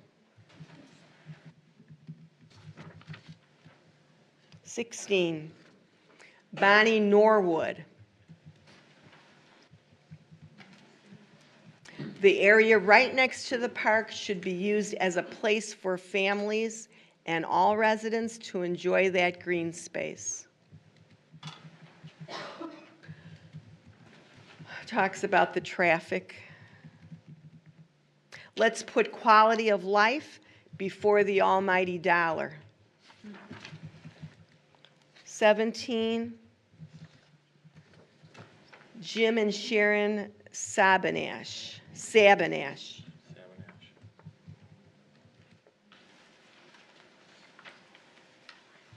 Absolutely wrong place in Greenfield for more apartments to be built.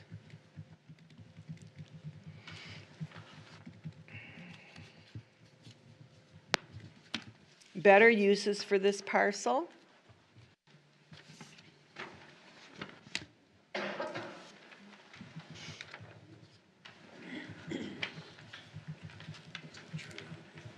Yeah, you can do that.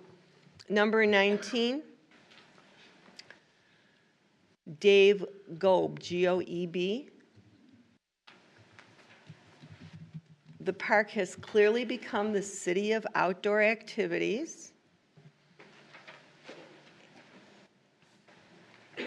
Greenfield's crown jewel would be a blight to this thriving park, reducing, not enhancing its appeal.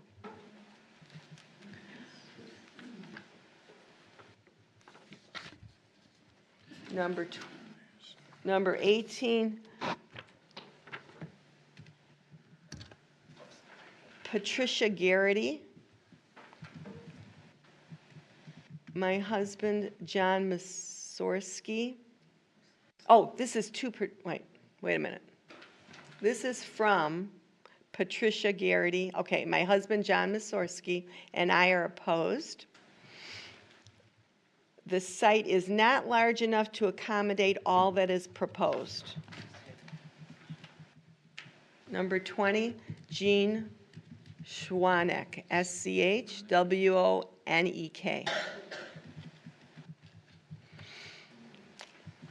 Rezoning should be what is best for the citizens of Greenfield. Layton Avenue has become a recreation destination. It is a jewel for the city. What happens when the residents of Ogden Building complain about Layton Avenue closures?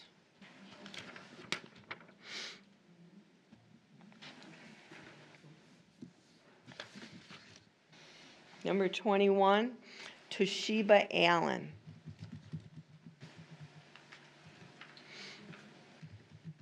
An apartment complex is a great idea, just not in this location.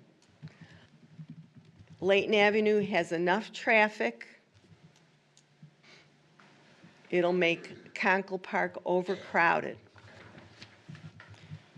22.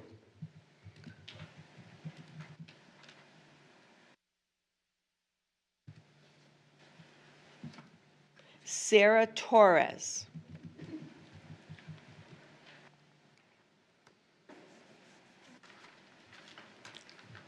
A large portion of this property will be non-green space. She has a concern regarding residents and their visitors' cars. The parking may overflow to the street on Layton. This could impede access for visitors to the park.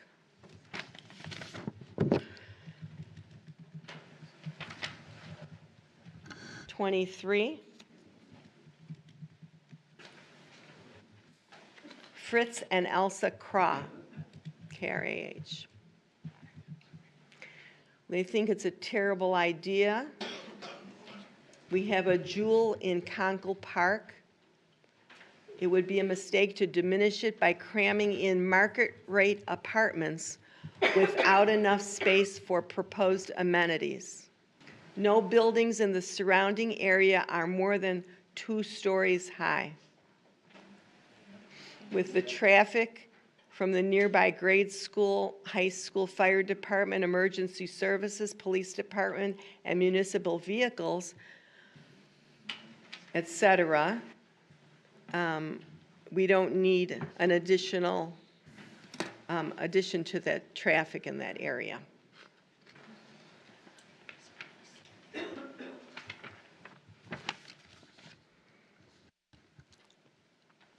Number 24, Julie Fisher.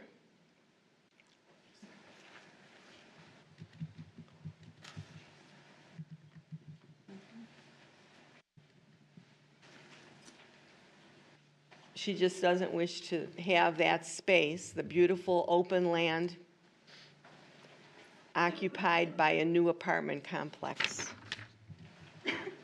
Number 25.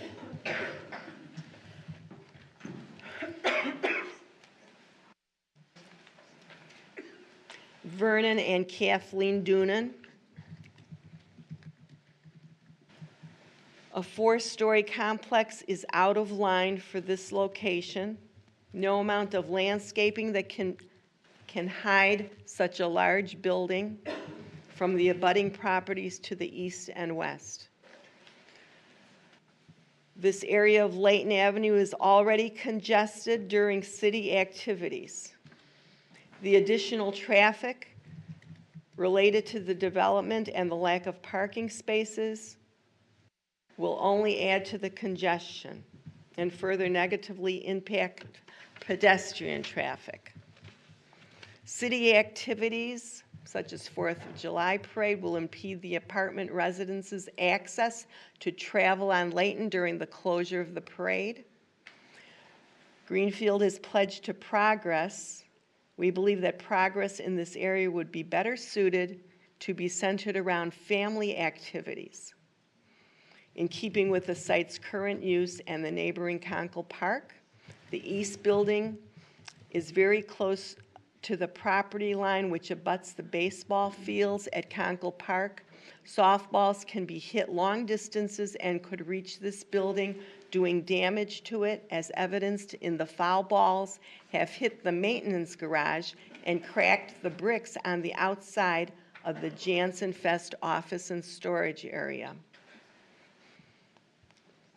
This development will directly impact the schools with additional enrollment for the rest of the city to finance, and there will be an impact to the park-like atmosphere by having a 4-story building. Park fees coming from this project may be enticing, but no amount of park fees will offset the hindering of park activities due to the voting tenants' complaints related to the programming and activities.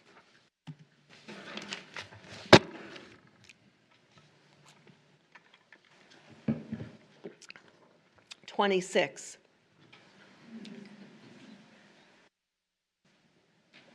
Amy Bruzan, B-R-U-Z-A-N. Very concerned about the additional congestion these apartments will bring to Layton Avenue and how it will impact the park, farmers market, and the events held at the park. 27. Dave Muskie. Poor use of that land. Number 28, Stephanie Richter. Parking for events, park rental, softball, soccer, etc. Conkle Park is going to be an issue. If tenants and visitors of the apartments park in the east lot of Conkle Park, it will be difficult to find any parking for events or even on a daily basis.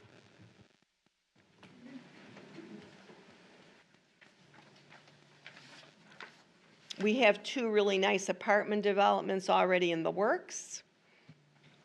Other uses should be considered. Number 29, Laura Stahovic.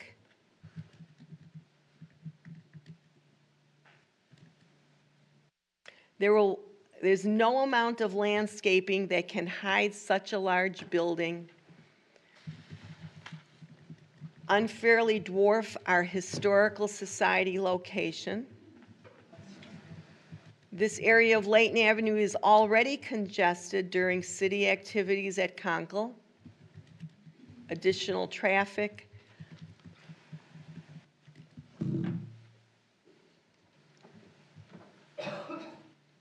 Okay, now I'm skipping over some of the comments because they're repeats. I know I have repeated, but I'm trying to do less.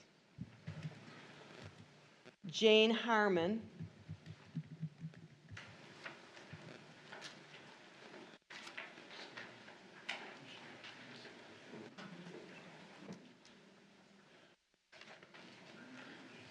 She's just stated things that I've already said.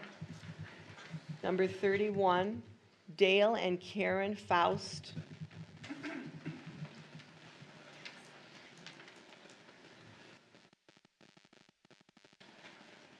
There was a lot of copy and pasting going on, wasn't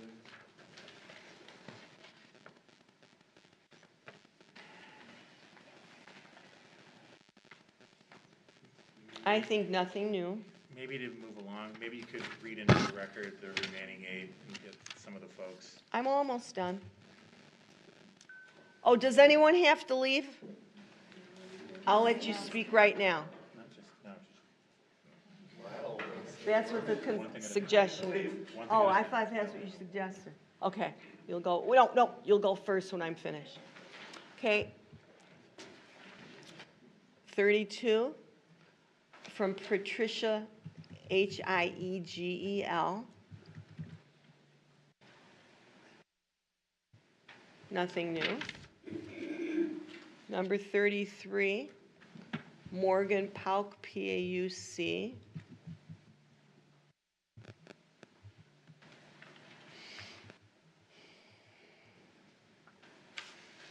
Nothing new. Number 34, Nicholas Pauk.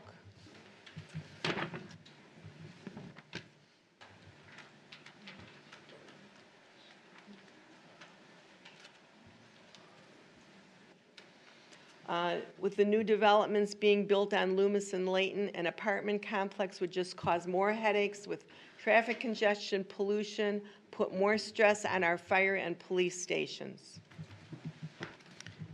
Madam Chair, can we just also, just so the audience is aware that we have all received copies of these and had opportunities to read these, just anything she's summarizing, just know that we have copies of this and have been able to see it, just so you know. Okay. Yes, we're not interested, but we have read every one of these. Right. But I want them to hear, so they won't, Yeah, and they won't have just to so read they it. know, we have read all Number of these. 35, Katie White.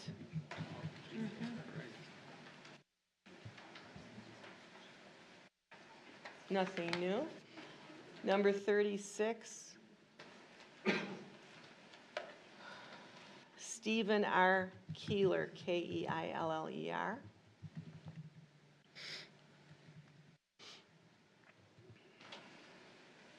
Nothing new. Number 31, Roy Stusser, Stuesser. Stesser.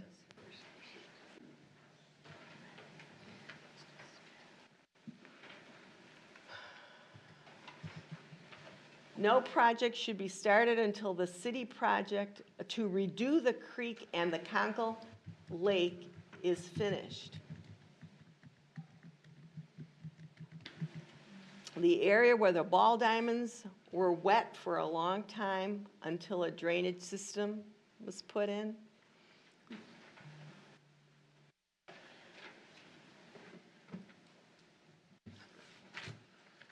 Number 38, Jill Palama. No, no, no, on the apartments.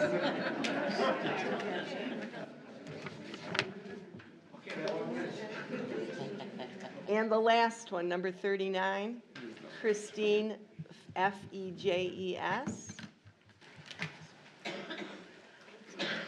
Where are all the residents going to park, especially if they have 2 cars? The high school kids park on Layton Avenue. Okay. That's that.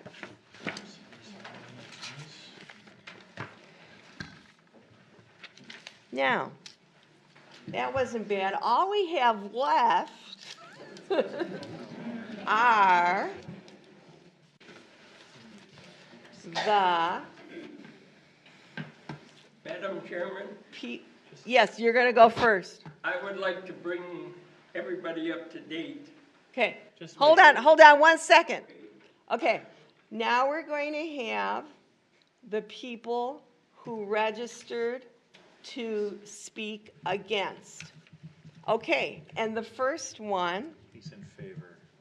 oh, you're in favor? Yes, but I just want to bring you up to date. Okay. So you know the facts. It'll take about 2 minutes. Okay, great. And you are in favor?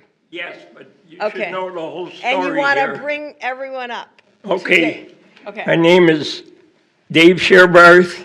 I was the 4th District Alderman for 7 terms, and we start working on this park deal when Mayor Besson did a miracle, and somehow he got the 16-acre park site 56 away from the county because they weren't doing diddle squat there. And we decided that we wanted to have more frontage on Layton Avenue. So I went out and as a Park and Rec board and confirmed by the council, we hired an appraiser. The appraisals came back at $12,000 an acre for that site. The council laughed and said, oh, that place is full of moonlight dumps, and Alderman Gazvoda said, the late alderman said, oh, that's nothing but mushy land down there. We're not going to pay $12,000 for that. If they would have paid $60,000, we wouldn't even be talking here tonight. I wanted to buy that land to add it to Conkle Park so we'd have a 21-acre park. And aldermen were super thrifty. But the other thing I want to say is this is a different kind. Remember how fast the apartments filled up at 84 South? This is going to be, we need to get people in here. And as far as open land, we could, Greenfield has something that West Dallas, Milwaukee doesn't have, Greendale doesn't have, and Hales Corners doesn't have. We have lots of land that can be developed. We can build another 400 to 500 single-family homes with all the open acreage we have. Wisconsin Electric may consider selling their parcel again on 92nd. They were very close to selling it before, and that would make a beautiful, I think my personal thing would be a personal subdivision with 2 families, affordable homes where somebody could go in and build two families on a lot for about $800,000, and that's the only way that people can afford, and they can rent the other house out for $2,200 or $2,400 a month. But that's the story, and that's why we're talking about this today. There would have never been this Gulf thing if the city fathers had agreed with me. They wanted to offer some paltry amount, and I said, Okay, thank you for your they're not going to take that. But I'm in favor. We need to do this to get the young people here. We've got plenty of land for single-family or 2-family lots. Okay, thank you. Okay, what is your name? You can go on. No. Okay. Barbara. Hi, I'm Barbara Welniak Burry, and I live at 4956 South 40th. My family has lived in Greenfield over 70 years. I just want to say something. I am against it, and there's several reasons.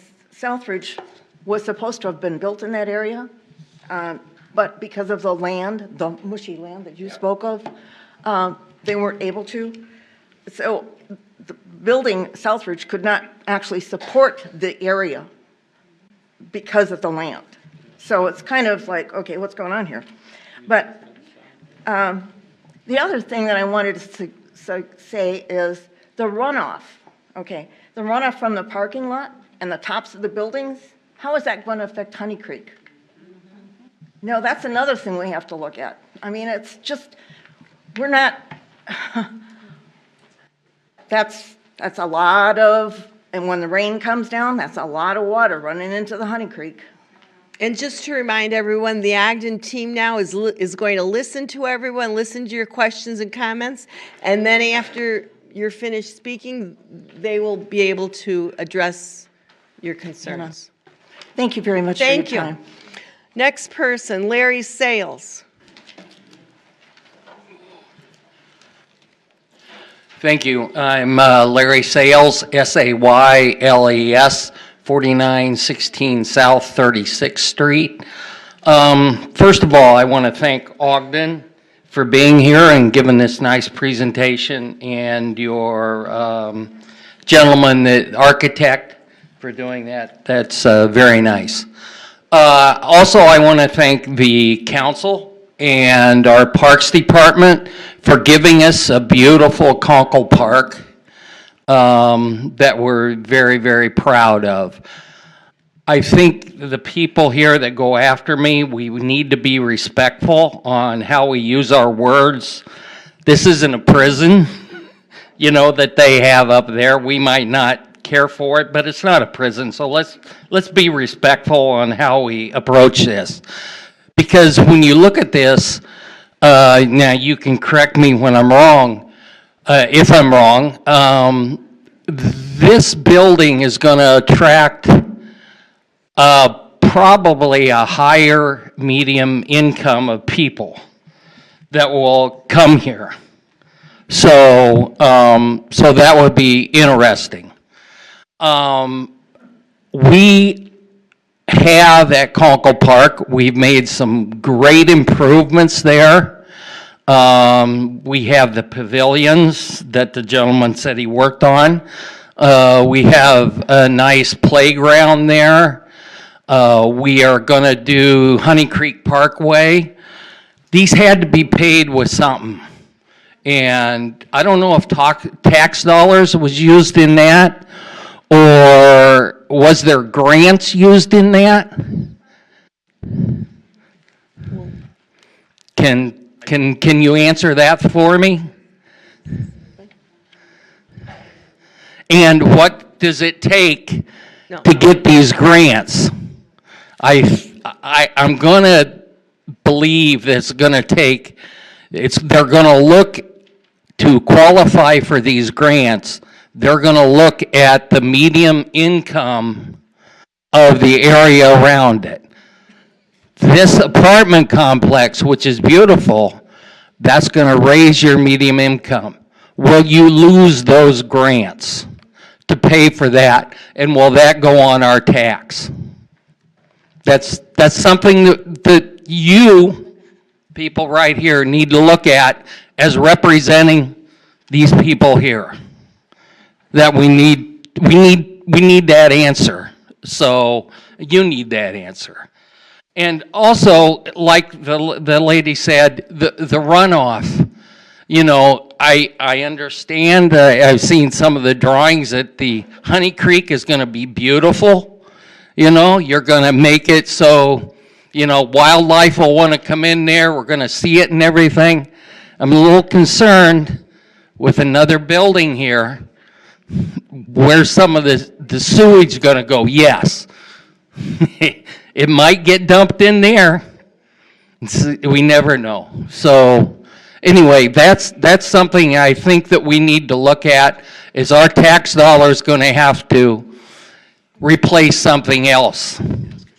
You know, from these grants that have been helped to improve the things. Thank you very much. Thank you. Did Kathy McCavaney leave, I believe? Okay. Next, Jeanette, does anyone have to leave? Does anyone want to go next? I think everybody. No, nope. I would just start No, asking. no. Seriously. Does anyone need to leave right away? Okay. Next is Jeanette Janisic.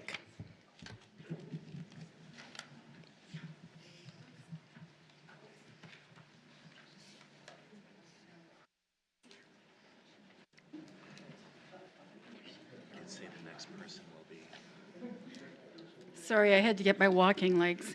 My name is Jeanette Janisic. My address is 4560 South 51st, and I thank the committee and council for giving me this opportunity to discuss this project. And the next person is going to be Gary Steinbach. I've listened to a number of things, and I do agree with the parking. I would just like to add one thing. From what I've been looking at the documentation, this project will have 2 access points that will lead to the eastbound lane of Layton Avenue only. So this big complex will have in and out, but they're all going to the eastbound lane of Layton Avenue, which again is going right past the park.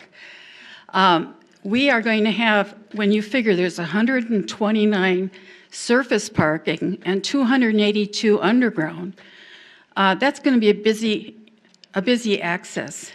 We had to install stop-and-go lights just for our parking lot that goes right across 51st Street. There's 132 spaces right there. Now, I envision people coming out, and you have people that are running the stop-and-go lights that we have all along Layton Avenue, whether frustration or not, but we needed it.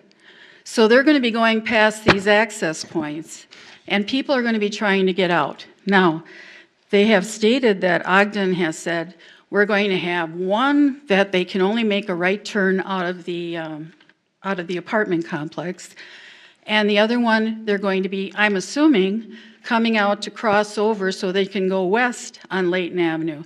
That's right where the fire department and the police department exit for emergency vehicles. Okay, what are we going to do there? Who's going to monitor that? It's just crazy that this is such a large complex. And let me say right up front, it's beautiful. And what a dream, the amenities they have there.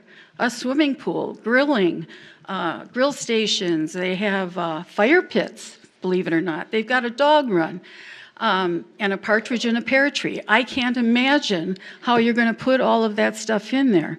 And just to give you, again, a parking issue, I was looking at the Element 84, beautiful building. It's on 84th Street, which is an Ogden apartment. And it's been used to compare, like if we have to shut Layton Avenue down, that they can compare it to their building when State Fair comes about. Well, I went there, and it looked like a crime scene. They had yellow tape across the 84th Street access, but there's one difference. They have a back exit on 83rd Street. This will not have a back entrance. Those tenants have only one way to get out of there. Either they take the one access that's closest to whatever is now, or they will have to go further west. And to me, I don't see how we're going to be handling that. And I did take a review from one of the residents, and I really took this one because he was very, very good at telling what's good about it. You know, you see some of these reviews and you wonder if this was a culprit that had to be, evicted.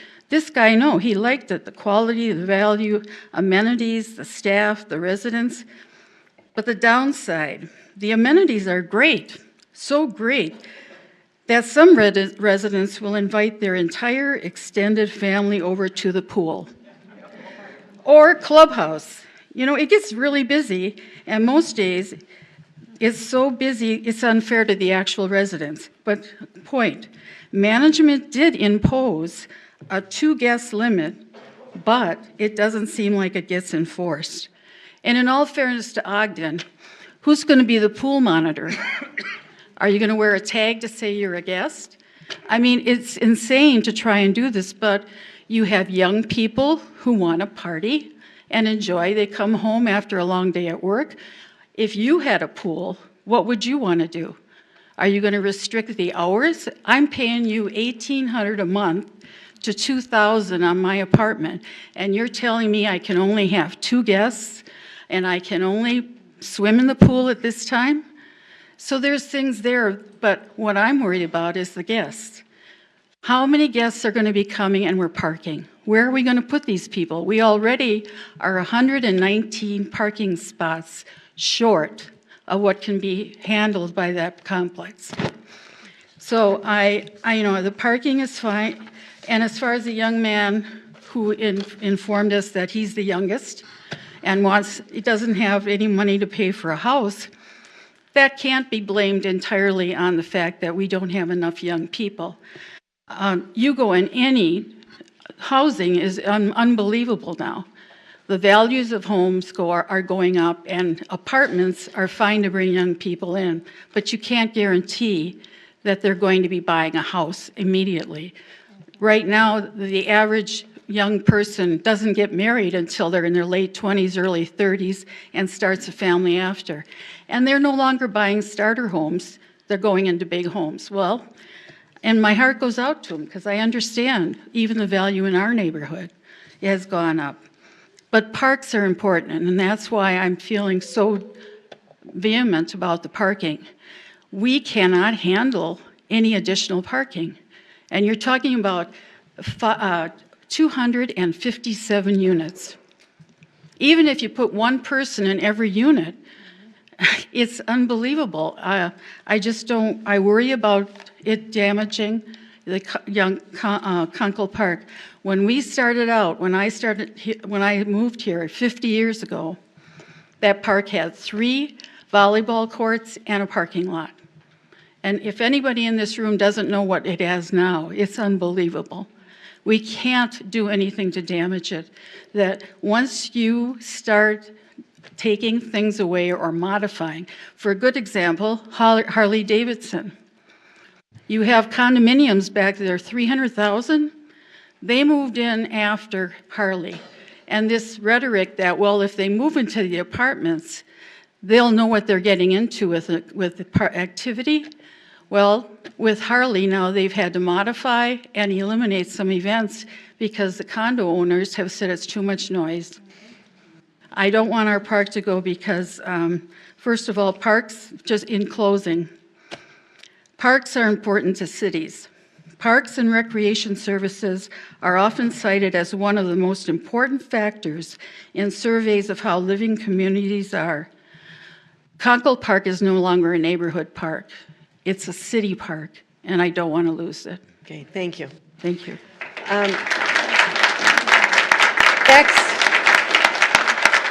Next, Gary Steinbach, and after Gary Steinbach, we'll hear Mark Daniels. After Mark Daniels, Jeff Bauer. Okay, Gary. So you can all be ready to come up to the mic. Thank you.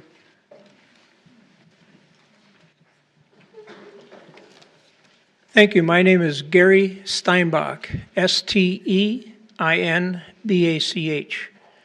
Address is 5456 Morningside Lane, Greenfield. As we all know, the Kunkel Park area is very heavily used most of the year. Even in the winter months, the playground has people in it with their children. Traffic in the area is very busy, it's loud, and most of the drivers are exceeding the speed limit already. And once you start adding another 200 to 400 more cars in the area on a regular basis, It's just going to get worse. There are events in the park that's where people have to park on Layton Avenue. And there's already students at the high school that have to park on Layton Avenue on overflow. There's area north of Layton Avenue on 51st and all the other side streets. When there's activities at the park, the parking on those side streets is just terrible. A better location for this apartment complex would be out on Highway 100 between Layton Avenue and Cold Spring, or over at the old Spring Mall Shopping Center. They're both vacant. I'm sure they can buy them very inexpensively and put up whatever they want in there. There's already concrete there. Who cares? And I think that would be a better fit for this complex than at Conkle Park. Okay. Thank you for your time. Thank you. Mark Daniels? Okay, you know what? I know the clapping doesn't take that long, but let's stop clapping so we can finish. Okay, next Mark Daniels, then Jeff Bauer, then William Gallatin. Okay, Mark Daniels. Okay, my name is Mark Daniels. I live at 4554 South 51st Street. I grew up here in Greenfield. My parents bought the house in 1956. I played in Greenfield. It was lovely. Talk about quality of life. It was fabulous. Okay? Graduated from Greenfield High School in 1974. Went off to college. Came back. Okay? Back in the 80s. Lived in Milwaukee, lived in West Allis. But when I had the opportunity, I bought the house I grew up in. Why? Quality of life. I saw what Greenfield had turned into in the time that I had left. And it's like, wow, this city's got a lot of promise. It's really moved forward. And I look around. Okay, I had 3 kids go to Greenfield. I walk my dog up and down Layton Avenue every day through Conkle Park. You talk about quality of life, green spaces, the parks, the schools, the events that occur, okay, the reclamation at Honey Creek and over at Kewicki on the marshes and the streams. It's just wonderful. City officials, you people have done a great job at putting together a pledge to progress, moving forward, okay, making the city stand out, okay. Yeah, common sense and that wisdom. However, there's a downside to this. This 4-story, okay, and I don't know if everybody knows it, 4 stories, it's 40 feet high. It's huge. This is a large complex. This is no means a very small complex, okay. At market, it's market rated, okay. Let's put it AKA affordable. Young people want to live down in the historic Third Ward, along Riverfest, high rises, okay? I have a cousin that lived there, okay? And he had a hard time saving up money to buy a home, okay? $1,500, $1,800. Renters are going to have a very hard time saving up for their first home, okay? They get into Ogden here, what they're going to do is just going to be paying them, and, they're not going to get that opportunity. All right? Also, you got traffic, and I've heard it from numerous people here, so I won't elaborate on that. The litter. I walk my dog up and down the street. I pick up a bag, either it's from Festival or Myers, full of garbage, okay? And the lady mentioned the runoff, okay? I grew up here. That golf area used to be 10 feet below the street level. The farmer grew corn in there. When it would rain, the rain would cover Layton Avenue. Okay? Have you people done a soil analysis of what's underneath there? Yeah. I hope so. It's a marsh. Okay? Okay. It's swampland. They'll answer you later. I played in there. They'll answer you later. Okay, I'm sorry. Okay. Okay. And, this is going to affect rental properties in the area. It's going to affect homeowners' value. And I won't even talk about the dark side of what affordable housing leads into, okay? Now, options. What options do we have? Number one, the gentleman just mentioned, right across the street. It used to be called Grants back in the 60s, became Pick and Save. There's opportunity there. There's an opportunity over by Starbucks on Loomis and Layton. Okay, there's gentleman mentioned Highway 100 between Cold Spring Road and Layton Avenue. There's plenty of places you can go. All right, incorporate it into Conkle Park. Buy the property. Okay, make it something special for the people of Greenfield. Dang it. Okay, bring in a small business. Okay, not a large corporation that's going to suck the life out of people. Okay, it sits between Conkle Park and Greenfield and the Historical Society. You got the opportunity here to do something special. Okay, the darn thing. I've seen a lot of this. Okay, nothing ever looks like what it's proposed to. I'm sorry. Okay? To me, it's snake oil. I'm sorry. Okay. Thank you. Okay, so, elected officials, please, use your wisdom as your predecessors. Use common sense. Be responsible to your constituents, okay? If you don't, I hate to say this, but it seems like somebody's got their hands in the cookie jar. Okay, thank you. Okay. Okay, next, Jeff Bauer, no clapping, then William Gallatin, then Michael Walsh. Good evening, Madam. Quiet, please. Good evening, Madam Chair, Mr. Mayor, members of the council. My name is Jeff Bauer, B-A-U-E-R. I reside at 4551 South 51st Street. I've been a member of Greenfield for 21 years. I did not grow up here like many others. However, I moved here as a single man, have a son. He went to Edgewood, the middle school, and just graduated from the high school this year. We've spent many hours, many days playing at the park, going to the festivals, just being involved with the city of Greenfield. I'd like to reference a 1989 movie, Field of Dreams. If you build it, they will come. Mr. Kletzka's mother built that center many, many years ago, and people came. Much empathy toward you in your current situation. I understand you need to get out of it. The question is, what's the best solution to help him and his family? So in the 21 years I've been in Greenfield, it's a totally forward-looking city. If you look at the 84th Street development, redoing Layton Avenue, redoing 27th Street. Then let's look at just the park area and the city service area.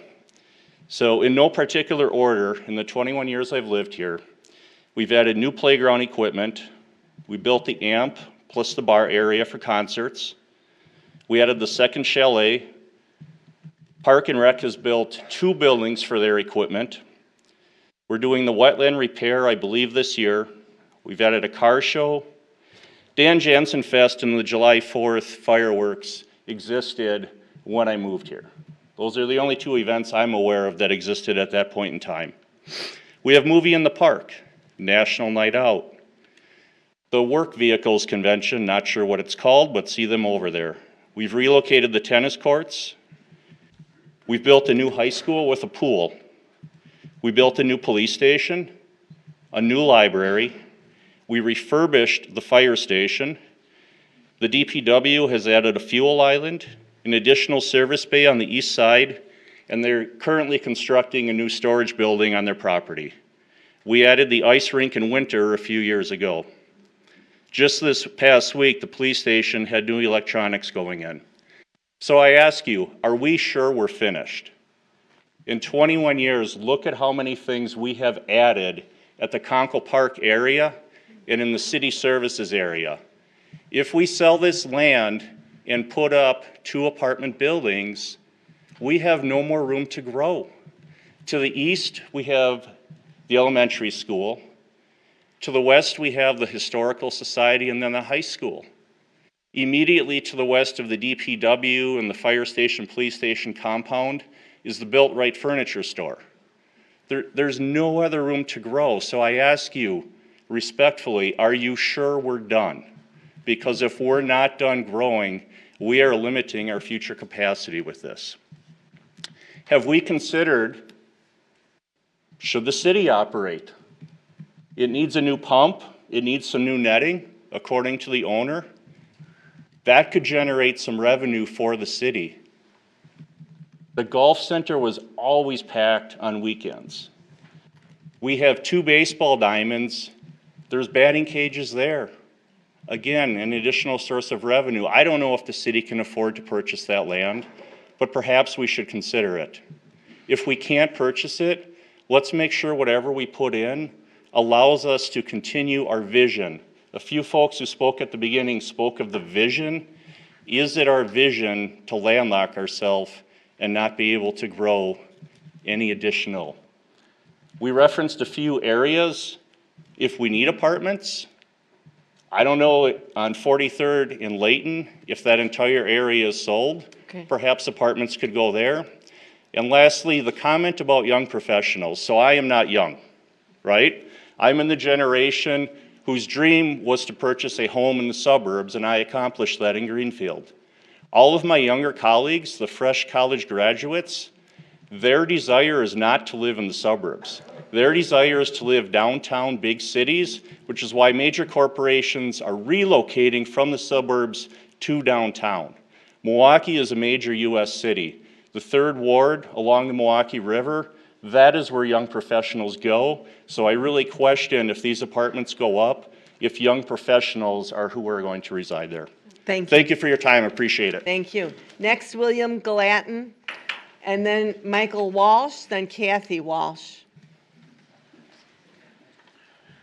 Hello, I am William Gallatin, Gallatin, and I am here also on behalf of my wife. And her family have been Greenfield residents her entire life. So she's enjoying the benefits of Conkle Park and the high school and everything that it offered.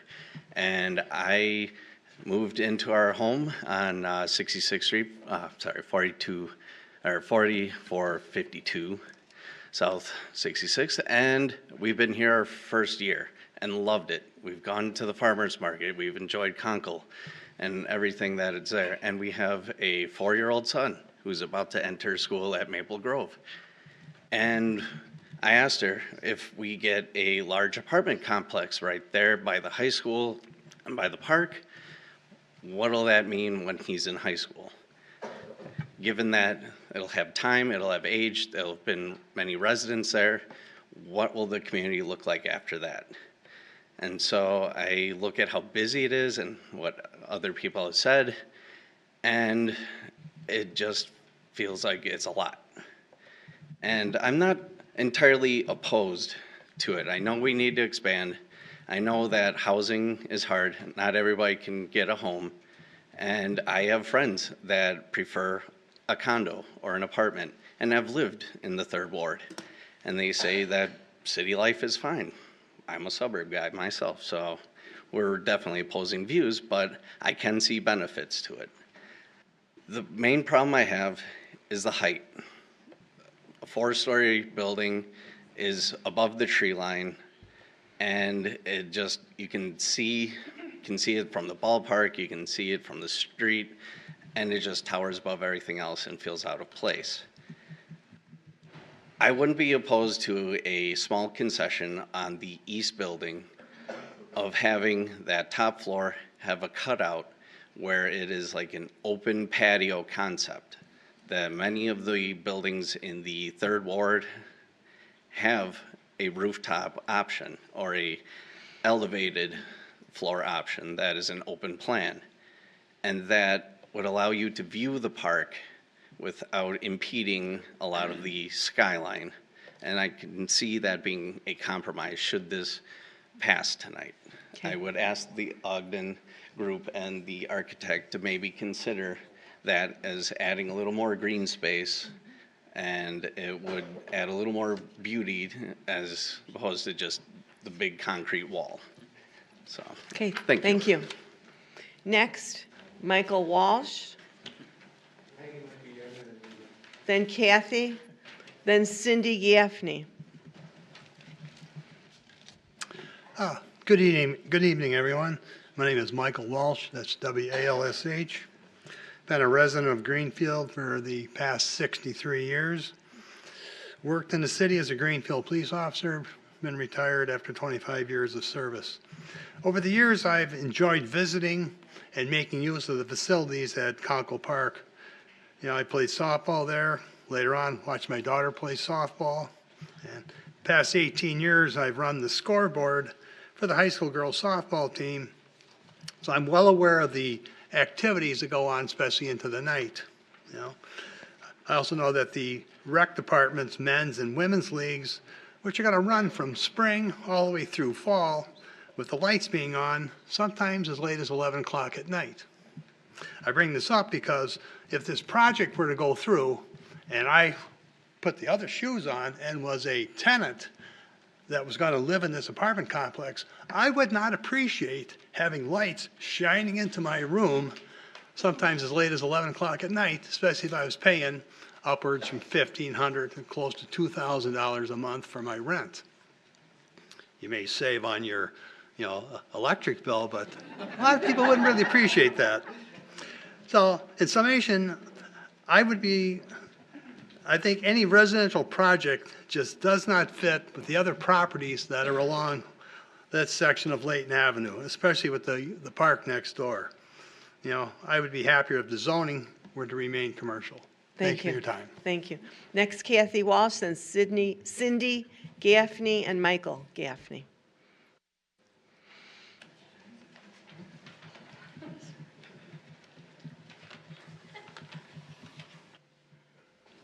Kathy Walsh, 7117 West Allerton Avenue. And hello, everybody. I appreciate the time you're taking to listen to all of us. I, too, am a lifelong resident of Greenfield, a former longtime Greenfield Park and Rec Board member, and a former 24-year member of the Greenfield School Board. I also represent tonight friends of ours, Linda and Bob Ternastik, who we've been talking about attending this meeting for weeks and weeks and weeks, but they had an emergency medical issue that they had to take care of.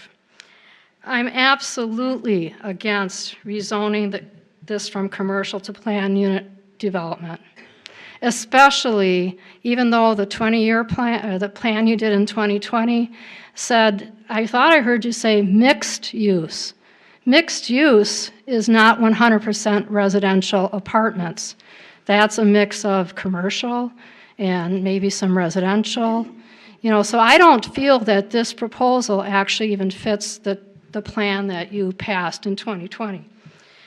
I did watch on TV, on the videos of your previous planning commission meetings where I heard comments such as the owners were always good corporate citizens and they should be allowed now to reap the benefits of selling their property at the highest price since the current market makes their property less marketable as commercial versus this current proposal as a planned unit developed.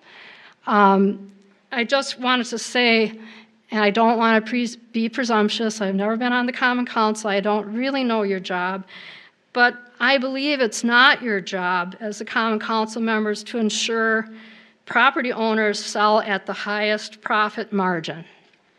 Instead, it's your responsibility to represent the citizens of Greenfield to make sure that the property development fits this area, doesn't cause a drain on city resources, which I think this proposal surely will, and follows the long-range plan for this area. Almost any permittable commercial development, especially from the list that you showed us earlier, would be preferable to a 4-story high dense housing structure. And I agree with one of the former gentlemen who said if it was any way possible that the city could acquire this property, any means, grants, whatever, I think that would be possibly the best use to extend the park area. And I'm not going to repeat all the information about the parking, but anybody that knows anybody says if there's two people in a unit, they're each going to have a vehicle. If they have to work, that's a lot of cars. And then, as other people said, you have all the guests as well. The whole side of that proposed development, the east side, faces the ball diamonds, and as my husband said, are extensively used. I just can't imagine what it would be like with the light shining in your windows. I can imagine. I have a street light in my yard, and I know we never have to use our outside light, ever, because of the street light that shines into our windows all, starts in dusk and, ends in the morning. And I am aware from being on the Park and Rec Board and just talking to city council members, et cetera, that you've already had complaints from the community that is north of Conkle Park, complaining about the lights and noise and whatever. And I know that, you've had to, take steps to ensure those, those members, those residents that, will keep the lights down and so on. So I think that's, I can't imagine that these tenants aren't going to start complaining. Because honestly, when are they going to visit these units to rent them? In the daytime. They're not going to be aware of lights at night. They're not going to be aware of how much that park is used by ball players and everybody in the AMP and whatever. Okay. They're going to rent it in the daytime. And finally, consider the impact on city resources. Think about the rescue calls. People get sick. Think about domestic disturbance calls. People argue. Car thefts. We know there's a huge issue in the city in various complexes, where there are car thefts. And that's an issue not just our city, but, all over Milwaukee County. Even, because there's a lot of surface parking on this unit. The property was zoned commercial when it was developed. The owners benefited from the designation for years. And we honestly have no obligation to accommodate them simply to enhance their profit now that they no longer want to carry on their business. And I appreciate Mr. Kletchka. I mean, I remember your mom. I know how generous she was, giving the use of the park, the recreation, the River Falls, for the park and rec events and things like that. I really appreciate that. But we have to consider what the impact of changing the zoning is and building this apartment complex will have on all of us. And obviously I talk a lot, but I think that this is really, really important that you consider, the views of a lot of the people that are here tonight. Thank you. Thank you. Next, Cindy Gaffney, and then Michael Gaffney. Judy Koss. So we're getting to the point maybe where people have said the same thing before you. Hi. So be aware of that. Thank you. I'm Cindy Gaffney. It's Gaffney, address 5223 West Allerton Avenue, just on the other north side of the freeway. These apartments are going to be substantially closer to the ballparks. Where I live, on the other side of the freeway, the lights do come in our loft window in our home. They're very bright, and we're 3-4 blocks away. Now you're going to put people right in front of those. And I was a student at the prior ITD Tech in my 40s. And when I went there, we would go out on our break, and the neighbors behind us at the school, and we would be quiet, and they were still complaining. Now you're going to put people right next to a busy park. I've watched this park grow. We've been in the area, my husband, almost all of his life. I've been in this area 39 years. And that park has grown. I've loved to see the kids back in the park. We have lost that. Now you're going to put these apartments into that area between a green space and our historical society, how does that fit? It doesn't fit with Greenfield's demographic. It just doesn't. We have plenty of empty spaces that this complex could go, but this is not that place. That's all I got to say. Thank you. Next, Michael Gaffney. Nope, no clapping, please. Then Judy Koss, then Mike Myers. It's not the Mike Myers from.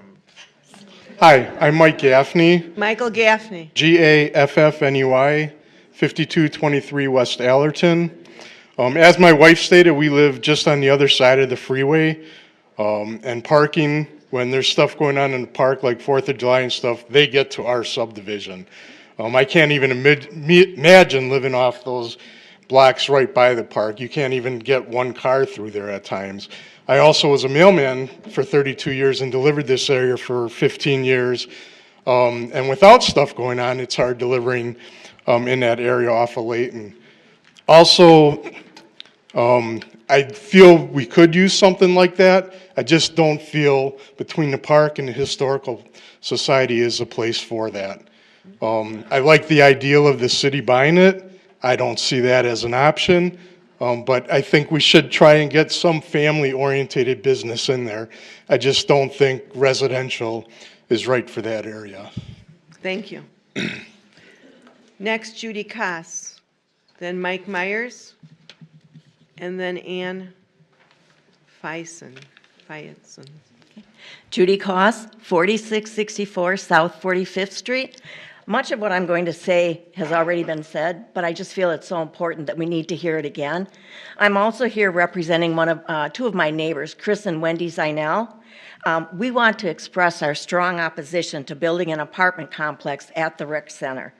A new 267-unit apartment complex is already being built on Layton, which is within 2 miles from this new proposal.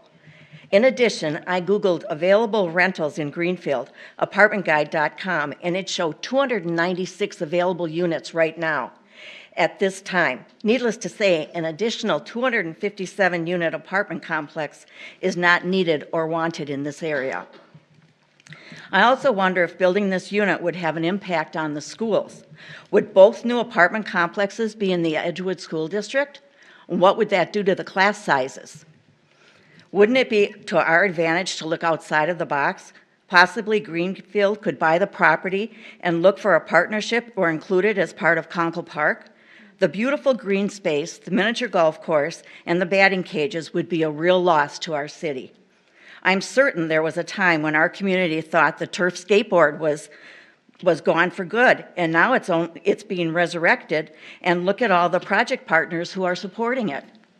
We are very hopeful that somehow this property will be preserved and our community will be able to continue to enjoy this rec area for many years to come. Thank you. Thank you. Next, Mike Myers. And then Ann Fison and Dave Goeb. Good evening, Mike Myers, 4667 South 45th Street. I just wanted to kind of say about the traffic is kind of like a huge issue already. Between the kids parking for high school, for the events that we have at Conkle Park, and then when you have the kids trying to get out of the elementary school, all the traffic that comes from there. In the morning when you try to go to work and you come out of Shirley Crest subdivision, to try and make a left turn onto the highway now off of Layton onto Loomis is, sometimes I can't even get out on 45th Street. If you're going to add another 250 plus cars coming down that way because everything is directed to the east, it's going to be ridiculous. It's going to be really hard. The other thing is this project looks like it covers just about every square inch of that piece of property that's sitting there with a walkway that goes around the outside edge of it. At 4 stories tall, there's nothing that tall between 76th Street and Loomis Avenue. When I moved there 35 plus years ago, Layton Avenue was a 2-lane road, rough shape. We got Aldi's, we got Walgreens. Yeah, they're convenient to have, but we're constantly losing space around us. And having the park there is fantastic. The only reason I think we got that park was simply because we needed that development area so that they could get the lime out of the ground so that they could do Layton Avenue. And in return, we got a park out of it. It's awesome, it's great. But to put up a 4-story building there, not good. Thank you. Thank you. Next is Ann Feisen, and then Dave Goeb and Mark Wojak. Hi, thank you for letting me speak. My name is Ann Fayen at 5060 South Greenbrook. And I agree with everyone who was against it because I believe that I came to live here because it was going to be a nice quiet place with good smells of trees and everything. And I think that this would be detrimental in those two senses of my being. And there's a lot of people where I live. There's 20 buildings and 10 apartments in each one, just right the other side of the creek from there. And we all enjoy the quiet and the fresh air. So, Thank you. Thank you. Next, Dave Goeb, then Mark Wojak, and Danielle Wojak. I am Dave Gabe, 5621 West Cold Spring Road. I'm going to concede my time. There have been a lot of excellent points. I'm not in favor of the apartments. I'm in favor of expanding Conkle in any way that we can. It's the true city center of Greenfield, and we just hate to have it be diminished from having the focus changed away from family-centered activities. Thank you. Next, Mark Wojak. Mark Wojak, 7130 West Carpenter Ave. I just want to say my prayers go out to the family. Obviously, it's tough times going through this. But with that said, I do not think that this project is fit for the land. Yeah, I would agree with everybody that's come up here before me. They've all hit very valid points that I think this panel should take into consideration as they make their decision tonight. I do really strongly agree with the lady that was first up to the mic in the all black. She made a point that Ogden Management Group decided to block off their building in West Allis with caution tape. And it looked very tacky, very cheesy, and I do not want to see that in the community when it comes to any function or any event at Conkle Park. I'm a man of 33 years of age. I brought a family to this community 9 years ago, and I came to Greenfield because of the opportunity of growth that it had, but also at the same time, the home kind of suburb feel that the community offered. With that said, I just want to second everybody's comments before me that do not support the project, and thank you for your time. Thank you. And last, Danielle Wojak.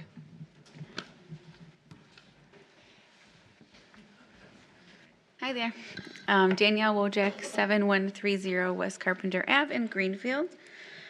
There's a couple of points that people made tonight that I did not even consider. So that was interesting, and I'm glad I came. So I was a parent for 2 years of the Edgewood drop-off and pickup line, and yikes, that is quite an area when it's pickup and drop-off.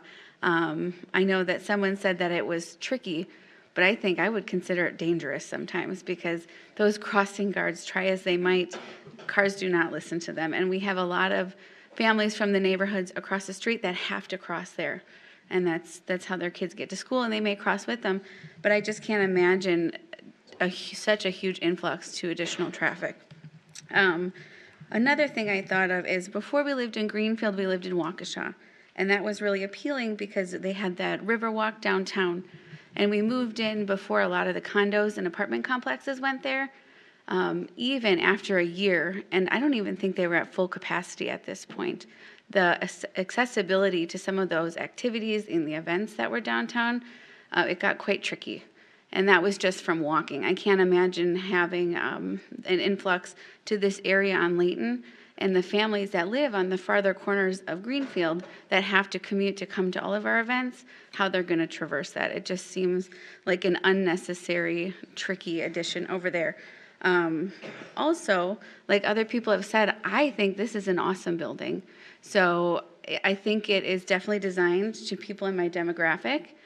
We lean towards home ownership because as we were starting our family, we saw the increase of the rental prices, and that just was not our jam. We figured we would invest in a property instead.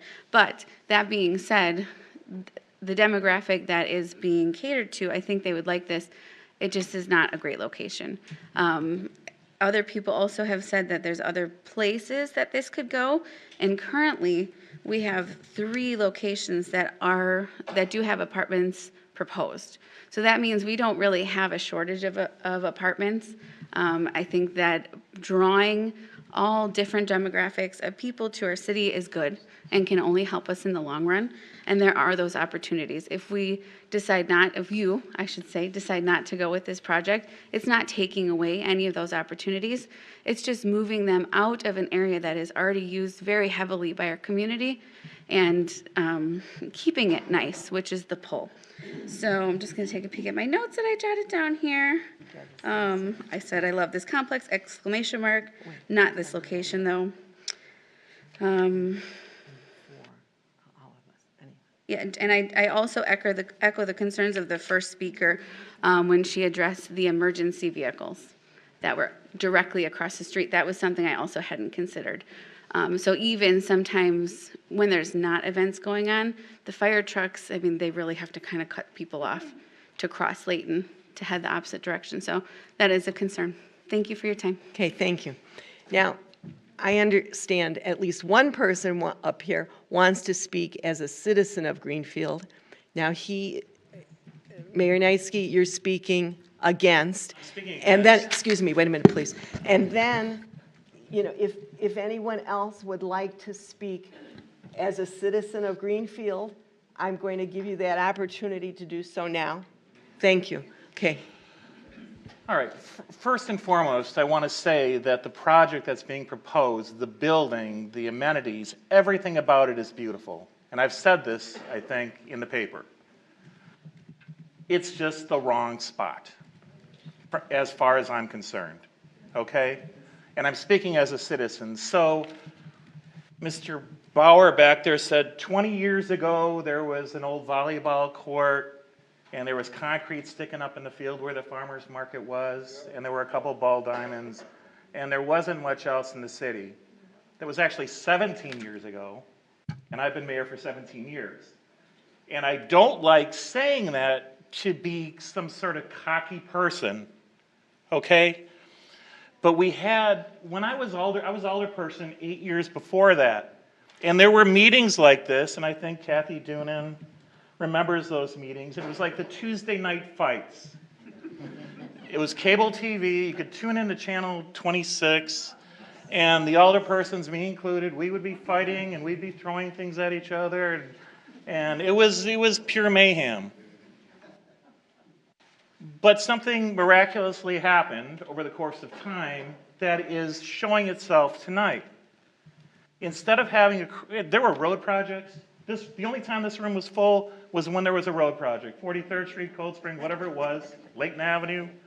And it was mayhem, and it was jeering, and it was being threatened in the parking lot. And I think all of us as common council members and mayors and people that work for the city, all of them that work for the city, we've only had one goal for a while. It's to make the city a better place, and to be better than Greendale. Okay? So when it comes to this project, it's a beautiful building, but it's just the wrong place. I don't want Ogden, Mr. Ogden, the third generation, who's been doing this more than you weren't alive when it was founded, right? Oh, we know who the youngest person is, although it's the other guy. I don't want you to feel like the city is somehow disrespecting you, because I know it takes a significant investment to do something like this. I do get that stuff. It's just the wrong place. And I think if you looked at everyone here, they would love to have you invest in our community in a place. And I understand it's not as simple as, well, just go to Spring Mall and do it, because I think that's under contract now. And see people say, well, 43rd, that's under contract now. There are other places in the city that are close that the city would love to work with you on potentially, but I don't want to get into all that stuff here. Okay? And maybe it's not as ideal of a site. I get that. I'm just so I've been doing this a long time, and there are former employees here, former police officers, school board members, planning commission members, all sorts of people here, right?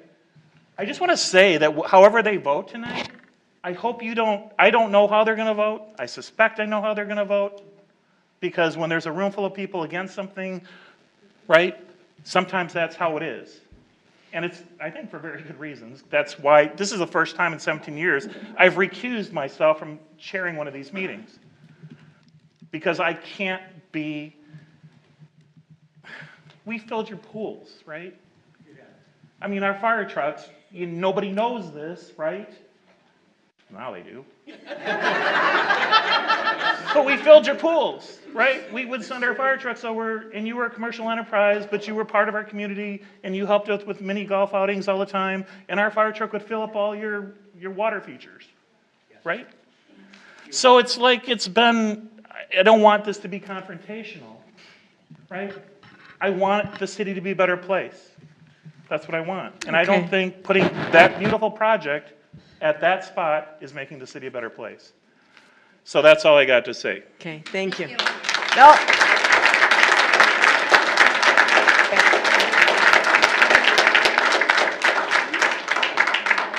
So, is there anyone else from up here who would like to speak right now?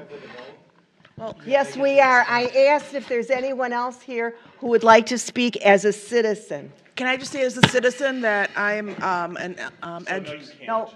an Edgewood parent for 2 more years, okay? Excuse me. No, that's all I'm saying. I have to deal with Edgewood pickups for 2 more years, then I'm done. Okay. Kind of unrelated. Okay, thank you. Now, we're going to have the people from Ogden speak and reply, but I am going to ask for a 3-minute recess. So anyone who has to use the restroom, get up. I want everyone to shut off their mics, please. Okay. And a 3-minute recess.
Kathy, can't believe you're still here? What? No.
Can we go? Yeah.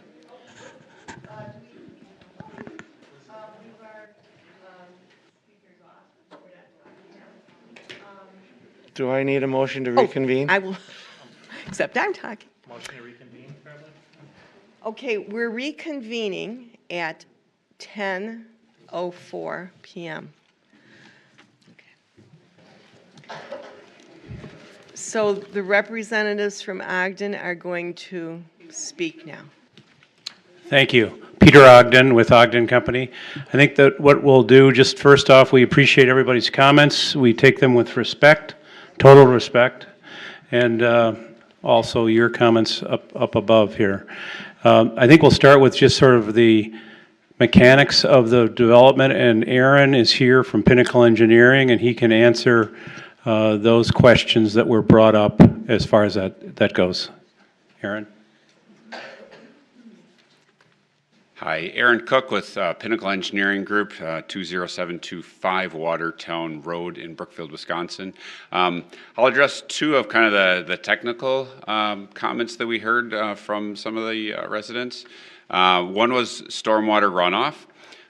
So we are right next to the creek, and obviously that is of concern. The project is going to, well, we fall under actually 3 different agencies in terms of review. So we have both the city, we have the DNR, and then we also have the Sewage District, MMSD. We have to create a stormwater plan that adheres to all 3 of those organizations' rules, and all 3 of them will review it and issue an approval. In order to meet those goals, what we're proposing is a large underground chamber, actually a series of them. So it would be just imagine a large vault or tanks that are underground that would capture all of the runoff, and then they hold that water underground and then release at a slower rate. So in the end, what we're required to do is make sure that there's no increase. In fact, we actually have to show a decrease in the amount of runoff that goes to the creek, and we also have to clean that up. We have to treat that water to hold the sediment back, keep that on our site. So I think in the end, there'll actually be an increase to the water quality and the stormwater runoff from the site. The second item that I'll address is traffic. We heard a lot of different things about traffic and some concerns there. We haven't heard anything yet from the city engineer, so that's something that we would continue to work with staff on. And not only engineer, but we heard about the fire department and things like that. So I think if the council would entertain this project moving forward, I think what would be prudent is for the development team to engage a traffic consultant to identify all of the concerns that we've heard and put together a traffic study just to make sure that there aren't any conflicts. Layton Avenue is a pretty solid road, so the overall amount of traffic that Layton Avenue can handle, I don't think is going to be a problem with this project, but there may be some specific areas that do need to be looked at in a little bit more detail, and I think a traffic study would help with that.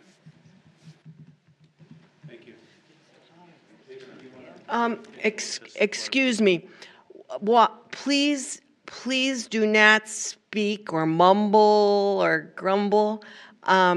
Please, I did get one complaint from someone that they couldn't hear everything because there was speaking. So please do not speak unless you're at the microphone. Thank you. Thank you. It's Jason Corbett, Corbin Associates in Milwaukee. I did take notes on resident comments. I think a lot of the comments about how the property is to be operated and managed will be answered after me by Ogden. They can certainly speak to it better than I can, but residents did ask some good questions. I was very remiss in not mentioning stormwater, so glad Aaron was here. One resident did pretty much correctly pinpoint the height of the building at 4 stories is a little more than 40 feet tall. One of the things that I did not misspeak about, but sort of maybe didn't emphasize enough, is that of all of the dwelling units, 46 of them are either 2-bedroom units or 3-bedroom units, so those are family-size units. The building is fully sprinklered, and that's just generally a requirement of any new major construction right now. We talked about stormwater. A comment was made about sewage that goes into the separated system, Aaron. That's a separated system, so it doesn't get overloaded like it can in Milwaukee because it goes to a separated sanitary sewer. And the comment was made about affordable housing. This development is proposed to be 100% market rate, privately financed. And then the final note that I made was regarding a comment about the comprehensive plan. And there is language in the comprehensive plan under this district that says mixed use or multifamily residential, or rather. So the way we read the plan, even though it's called a mixed use zoning, the language does specifically say that multifamily residential falls under that zoning. So with that, I will turn it over to Ogden to talk about property management issues. So there, Peter Ogden, there were comments in terms of the lights and also the softball, hardball windows type of thing. We've fully taken that into consideration. The glazing along the east elevation would be tempered glass if we do get a ball, as an example. And we feel very comfortable that we will notify the tenants with a lease document, whether they're looking at a unit at night or whether they're looking at a unit during the day. That certainly could happen. I think that's a very good point.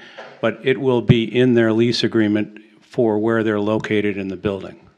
So just, that's a property management situation. I just want to call on Monica Moss. She's the director of our multifamily management, and she can answer some of those questions that came up with the tape and that type of thing.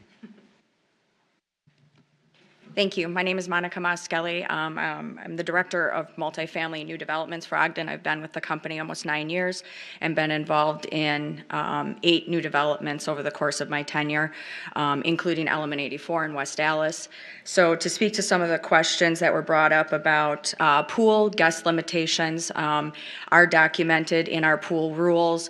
They're required by the city as well as they're documented in their lease agreement. We do limit pool hours, so we do have hours from 9 a.m. to 9 p.m., quiet time after 9 p.m. to obviously be accommodating to our residents, since the pool at Element 84 is located centrally within the property as well, similar to what's being proposed. In regards to the caution tape, that is around the current property in West Allis, so you can probably imagine it is a challenge to accommodate our residents when 1 million people attended State Fair this year in 2022.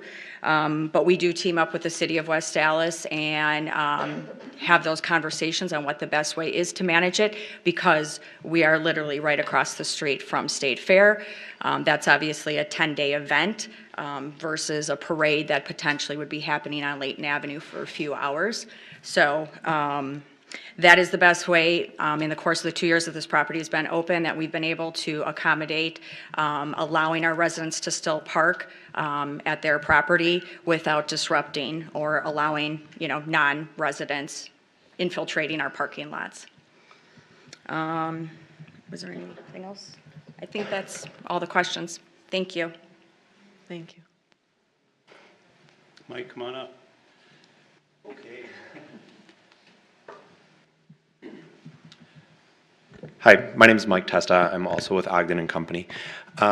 Another concern that I've heard a number of times, both online and tonight, was regarding the future of the property, what it will look like in 5 to 10 years. So I wanted to quickly discuss how we plan for those properties and the upkeep of those properties.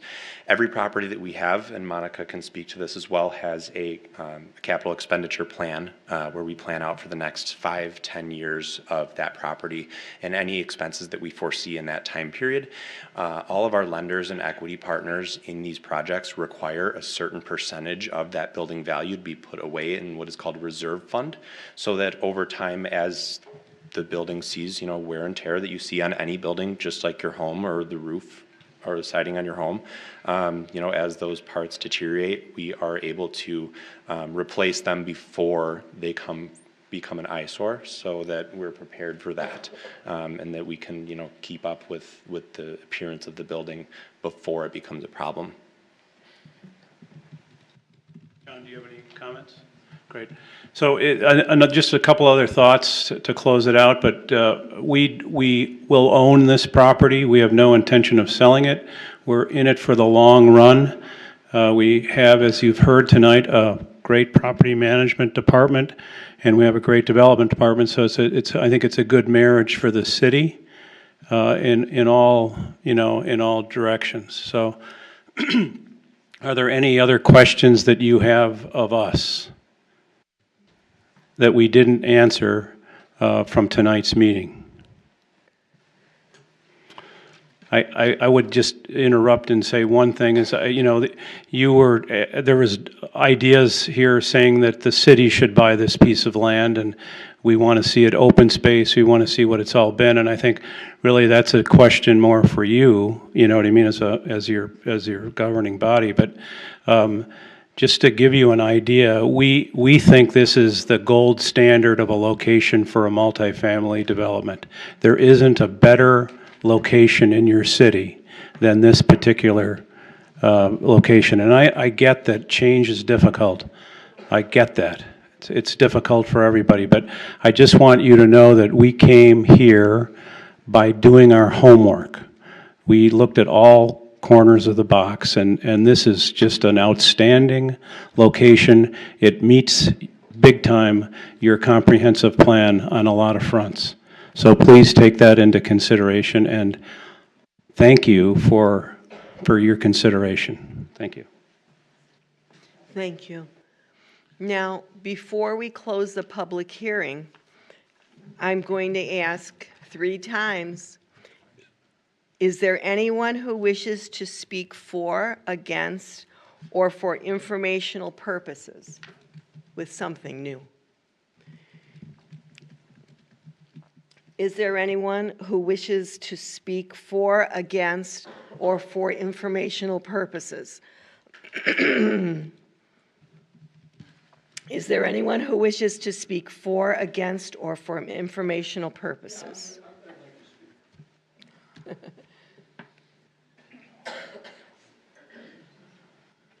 Okay, Mark Daniels, 4554 South 51st Street. One thing I did forget to mention is that quiet, please.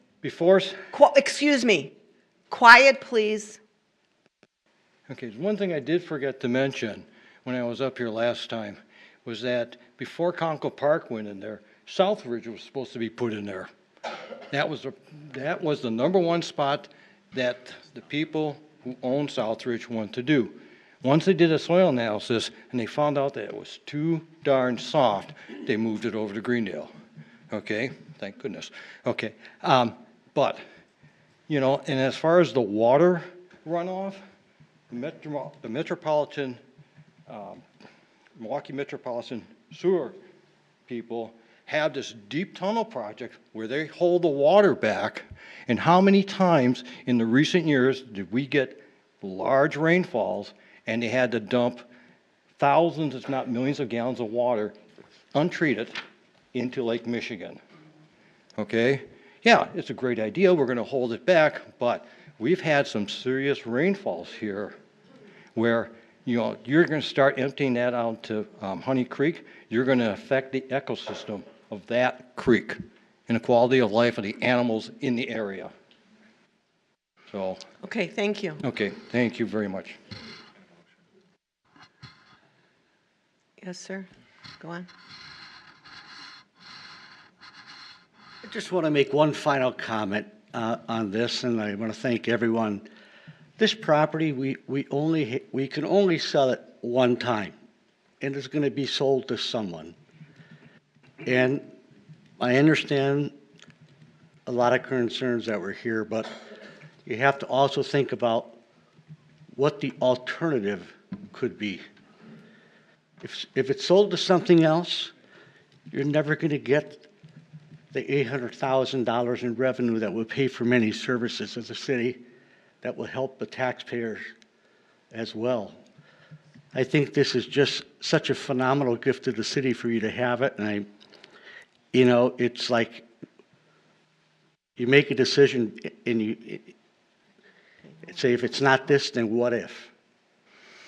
And I think this is probably a very good alternative for the city, considering what it could do to pay for a lot of the shortfalls that the city has. Thank you for your time, and I do appreciate the relationship that you have with the family for years. Thank you. Thank you. Do I hear a motion to close the public hearing? I will second. Okay, we have a motion and a second. Any discussion to close the public hearing? Oh, no. All those in favor? Aye. Aye. Opposed? Public hearing is closed at 10:20. And I now do the- have now some the comments. Mayor is going to take the chair.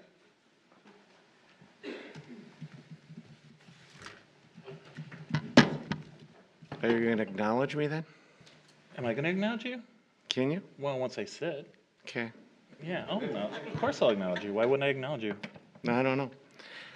All right, so just, is it with regard to this? Well, yes. Okay, so the public hearing is behind us, so item 2A is with regard to approving an ordinance to amend the official Greenfield zoning map by rezoning the property located at 5401 West Layton Avenue from C2 Community Commercial District to PUD Plan Unit Development District PUD 4. Does someone want to make a motion to approve? I'll make a motion to approve it. Is there a second? Is there a second? Is there a second?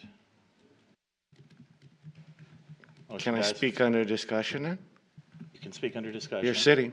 It's not my city. It's not my city at all. If that's No, what- I said you're sitting. I'm sitting here. Yes, I am sitting here. There isn't a motion on the floor, but if the council has, I have no objection to you speaking at all. Does anybody else? I'll make a motion. Wait, To- he's. No, so go ahead. I can still discuss it during the You have a motion. Alderperson Bailey would like to make a motion. I'll make a motion to deny the rezoning of this property. I will second that motion. Second by Alderperson Akers. Under discussion. Okay. I would like to compliment you on the ability to fill a room. You've done a wonderful job at that. My hard thing to quantify is who isn't here. The people I have spoken to out in the world are afraid to speak up against it because they know your stance. They should be here to. Yeah, they had a chance. If I can be given some latitude by the council, to respond to something that was said, I would appreciate it. as the sitting chair. He has the floor. Go ahead. No, if I can respond, since the question's been directed to me. Yes. I guess I'm the chair now. So I have not posted anything on Facebook. I don't engage in any social media whatsoever, because I learned a long, long time ago that I had Facebook for a week, and it was vile and repugnant and all of this stuff, and this was probably 8 years ago. So I don't do any of that. I have Nextdoor that I don't post on and haven't posted on in a year and a half and haven't looked at it, I think, in a year. The only time I talk to people are Tuesday nights when I'm not in a meeting here, having a beer with someone on the right side of the amphitheater, watching the kids run around and go, isn't this kind of cool? This is how it was when we grew up. And people will come up to me and they'll think, oh, you're the mayor. Geez, you're really busy and important. We shouldn't talk to you, because you're really somebody special or something. And then I go, I'm having a beer. My name is Mike. So I have not actively engaged anybody to do this. The only public comments that I've made were to the Milwaukee Journal, I think it was, or whatever they're called now, the Gannett reporter, and to the Patch person. And anytime somebody asked me what my opinion was, I directed them to the Planning Commission meeting. I think it's an hour and 15 minutes into it. And I said, this is how I view this. And in fairness, at that Planning Commission meeting, I said that I expected this to be very, very difficult to pass. And I thought that I would try to say, rather than spend the money, but it's your choice. I have in fact talked to staff about this at the earliest infancy of this and said that this would be a very, very difficult thing to pass.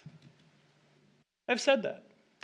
So I guess when you're the mayor, or if you're an alder person, and you have an opinion about something you've kind of dedicated about a third of your life to, right? Because I remember with Conkle Park, and you're giving me the opportunity to grandstand, I don't know if you know this, but Conkle Park was crappy.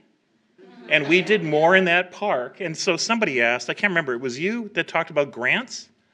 Yes. Right? Yes. So city budgets are tough every year, right? Every year I whine to them about how tough it is and all this stuff I swear a lot, so I'm trying not to do that. All the stuff that we have to do, right, to make the budget work.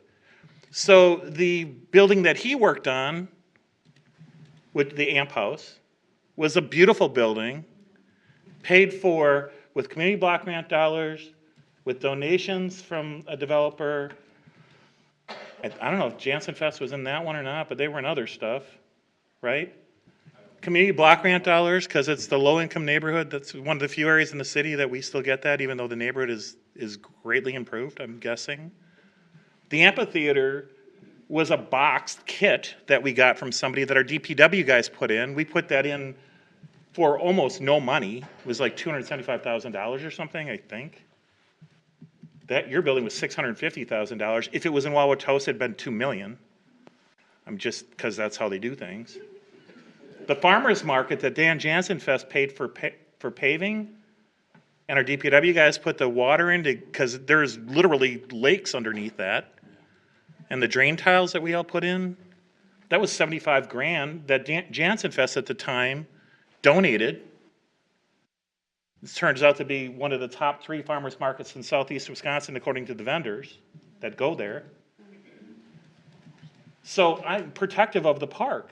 So if someone's afraid of me, because I go through this with union negotiations and stuff, well, you're 6'5" and you're so intimidating and oh my God. It's like, if you know me, I'm just an egg on stilts and I'm not very intimidating and I stutter sometimes, or used to.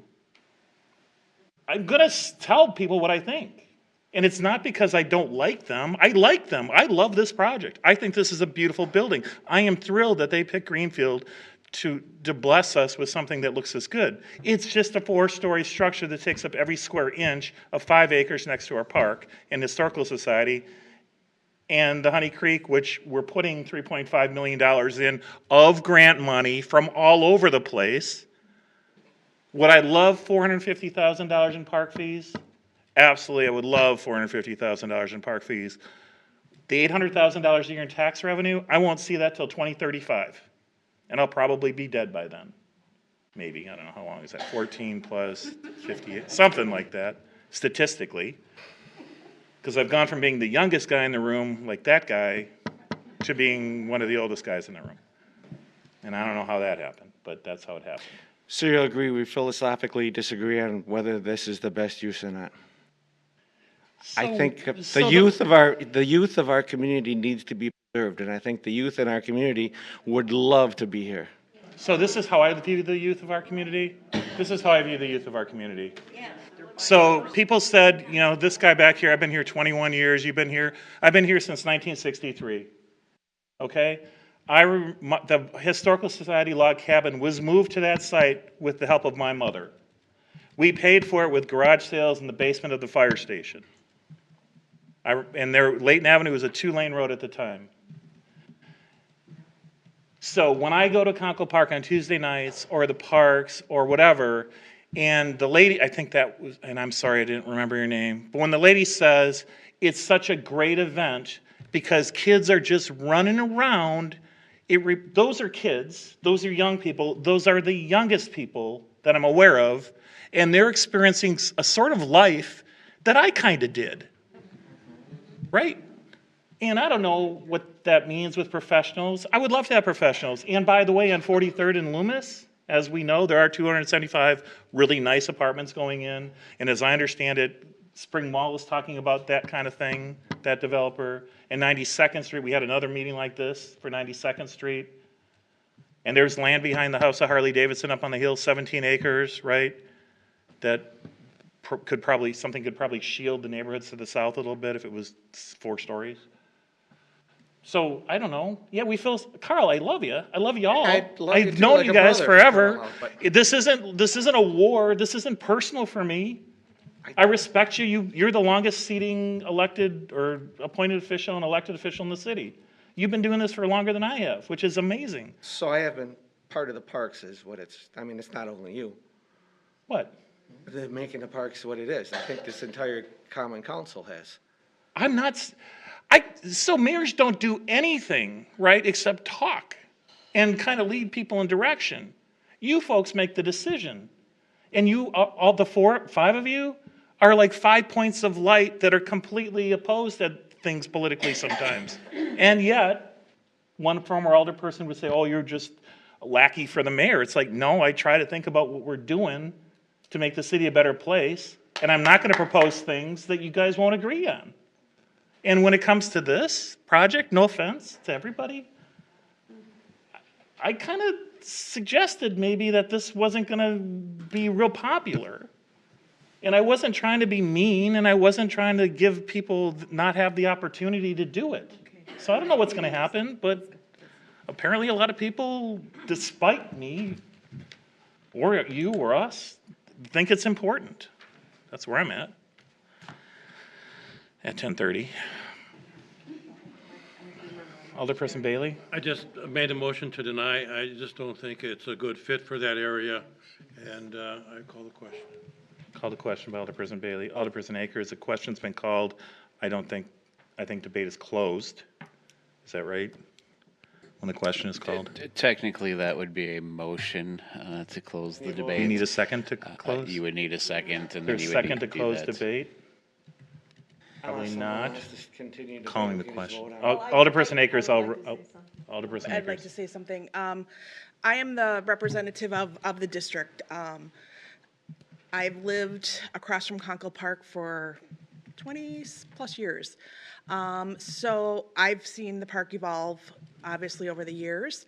And I have spent a lot of time trying to talk to my residents, my neighbors, about this issue. And I mean, randomly at our National Night Out, I approached strangers that sat down with us and asked for feedback. And because I wanted to get a very diverse group. I've gotten my neighbors' views because I live by them. But I wanted to get other people's opinions that live around the city. And I have to say, there was like the mayor said and others have said, this is a beautiful project, and I have met with Ogden a few times, and I think I've said that numerous times that I love this project. I have concerns about the location like a lot of other residents do, and I would love to see them come, but I have to listen to the voice of the people that I represent because that's my job. And while also listening to them, I also have to do what's best for the city. And because sometimes you guys come to these meetings and you don't know all the information that we may know.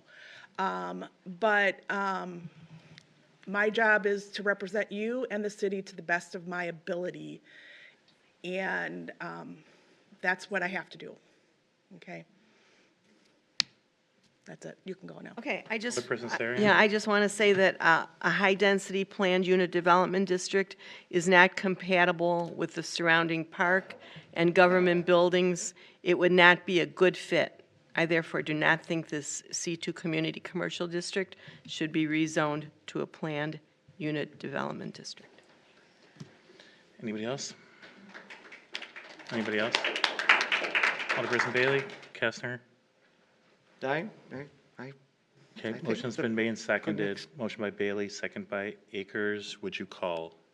Alderperson Collins. Aye. Alderperson Bailey. Aye. Alderperson Kastner. No. Alderperson Akers. Aye. Alderperson Zarian. Aye. Motion passes, which denies the rezoning.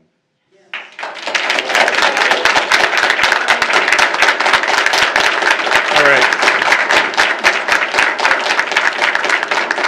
All right, so thank you all. So we still probably have another hour worth of a meeting here, so if we could quietly, if you guys could quietly exit, then we can keep going, okay? Could stay. Okay, item 2B is not relevant, old business. Okay. Appointments to various. Why don't we wait? Might as well wait a minute. Wait. Yeah. Do you want me to hand you these? Okay. Okay, you guys. Hey, Jim. Can you guys take it outside? Seriously, could everybody leave that doesn't want to be here for any other of the items? I'd appreciate it. Thank you. Thank you so much. This is from Christy, and this one is from Darren. Call me With tomorrow. regard to the Okay, appointment. thank you. All right, appointments to various committees and commission, J1. Mayor appointments, A(i) is to the Board of Health. I would appoint Danielle Stachowiak, Stachowiak, who lives at 9620 West Barnard Avenue. I'd entertain a motion to confirm. Motion to confirm. By Alderperson Akers, is there a second? Second. Second by Alderperson Sarian, all in favor? Aye. Aye. All opposed, motion carries. Then under item A, little IV, little 4, one member of the Zoning Board of Appeals for a term to expire 5/1 of 23. Can I ask a question about the previous one? Is it really expired already, or, because we're, It should say 2024, but because it's been on the agenda for a while, it just carried over. So someone did point it out that it This should could be reflect that the position is actually 2024. not 2024. okay, I just wanted to make sure. Mr. Owens died. Yes, I and the am aware. And the Right. position's been on, and we've had a difficult time finding positions, so, okay? All right, thank you for pointing that out, you're right. So is that the understanding of everyone that's sitting up here, that the position is for 6/1 of 2024? Yes. Yeah. Yes. Apologize for that. Okay, no problem.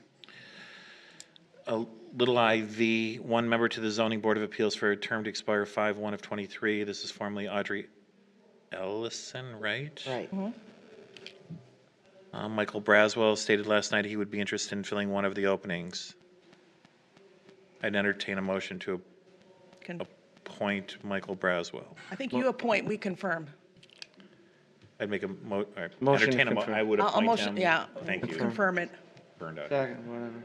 It's by Akers, second by Kastner. Mm-hmm. All in favor? Aye. Aye. All opposed? Motion carries. We have, May I ask a question? Do you need to appoint a chair? 'Cause I'm going to the- appoint Michael Braswell as that- chair. Oh, okay. Is that later? Chair to the Board of Appeals. Okay. I don't know, we have 2 openings. Who else sits on that? Well, Dave Schulz was the chair. And Dave Yeah, who else left, sits? I yeah. don't remember who sits on it. Are you on the Board We of have two, Appeals? we have two, we have, Are you on the Board of Appeals? no, no. Hmm. We have, oh, why, you're putting me on the spot and That's I'm okay. drawing blank, sorry. I'm going to appoint Michael Braswell. I'm going to Riviera. appoint Michael Braswell to be chair, and Okay. you're going to teach him what to do. Okay, thanks. Is that fair? It's payback, isn't it? Well, you don't have to do it now, do you? Do you have to chair? Oh, you want? I'm going to appoint him as chair and member. It's nice sitting in that chair, you know? Power, as Carl said. Yeah, it is. Limited power to do things. You do. I mean, I don't have unlimited they're power. afraid You to guys come think I in have and like this talk. unlimited power. I don't have unlimited power. They know where you stood. It's just They didn't know unbelievable. where I stood because I said where I stood. That's I what I know. do. Yeah. I've always done Moving that. forward. Okay, motion, all in favor of the appointment and the chairmanship? Aye. Aye. Opposed, motion carries. Thank you. Board pick the chairmanship. Intelligent people Or that those are in favor of involved. it? Okay. Mayor appoints, right? Sorry. Yeah, I think so. Excuse me. Okay. No excuses. No. What, did you need something, Mr. Alderperson Bailey? Just a point of order, on the tree commission, we have somebody who is extremely qualified. He's a Who's the person? forester for We Energies. Do you have their name? I do not at this time. If you give me the But I name, did I talk will. to the person, and our city forester is talking to him, and so. Awesome. I'll So be- I expect to have that name during I the will, next I'll month. get you the name. We're really pleased to have Didn't another we find someone already? qualified. We found Hard another. to Another 2 guys in like 2 months? Yep. Wow. Awesome.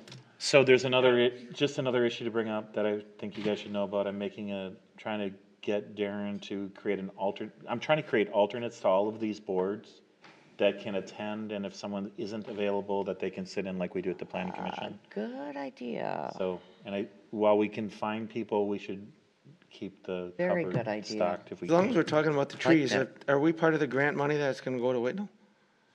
For the trees? I think we helped. Help Whitn- the we help- I applications? think it's our money that we're helping share with Whitnall. Thank you. That's how, you can confirm that with the city forester, but it was my understanding that the grant. That's money- easier, some of just the money ask from you. grant- MMSD was gonna go to the forestry part, their forest at Whitnall. That was the next batch of trees, because the Emerald Ash Borer pretty much wiped out that woods. Yes. So, okay, I don't have any appointments, any other appointments, I don't think. Okay. So there's one member for the Park and Recreation Board that we'll need to have a new member there. Okay. So if anybody knows of anybody. Does the Park and There's Rec also, know? we need to, I think you said the Yeah. chair is Zach. Zach Marshall. So Zach Marshall by ordinance becomes a member of the planning commission. Whoever the chair of Park and Rec is. It's the It's chair? not the Yep. alderperson Yes. is, or, Right. so, Or designee? I thought it was chairperson, but it might be Yeah. designee. Because It's usually You're chair. correct, it's the chair. It's Yeah, the chair? it's the I chair. thought so, yeah. Okay. right. All right. 3, approve applications for operator license. To entertain a motion to approve those, subject to all the disclaimers. So moved. Motion by Alderperson Akers. Is there a second? I'll second. Second by Collins. All in favor? Aye. Aye. Opposed, motion carries. Item 4 is approve an application for parade license and waive the fee from the Greenfield High School to conduct their parade on September 23rd. I'd entertain a motion to approve and waive. I'll make a motion. By Alderperson Collins, is there a second?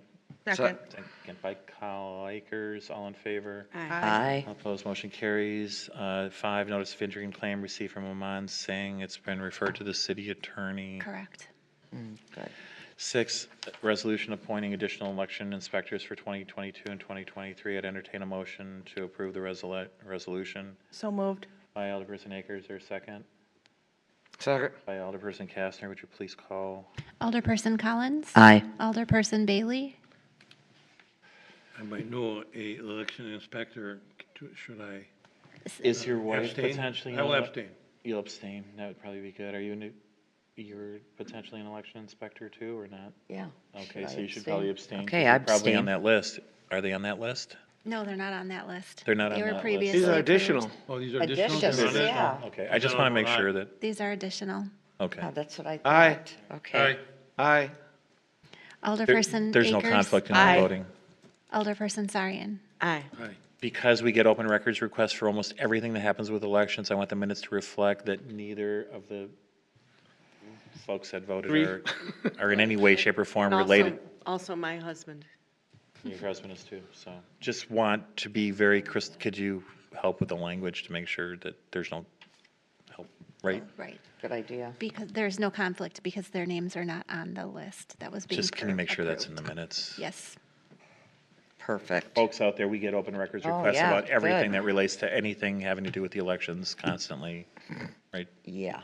I shouldn't say we, Jennifer does. Yes. You're correct. But I get to read them, so. All right. We voted that, right? Yep. Approve a special use for, and site plan review for change of ownership at the BP gas station and convenience store located at 5715 South 27th Street. So just one thing, I wasn't at the planning commission meeting. How long did he have to make the changes to the site? Which are we talking about? This is a special use review for the new owner of the gas station on 27th and. I think this year sometime. I thought we End of pushed it up. to- October 31st, I believe. Yeah, because So it's he, mostly. so it's gonna be very difficult to do the is there paving surface? No, What is it's it? landscaping. Landscaping. To comply with the approved landscaping plan. He said that he was reaching out to contractors already. It's majority So wood chips. I talked to him because he owns the Welk Sitco station. Yeah. And he can't get any contractors. And he's so this was last week, he ran into me.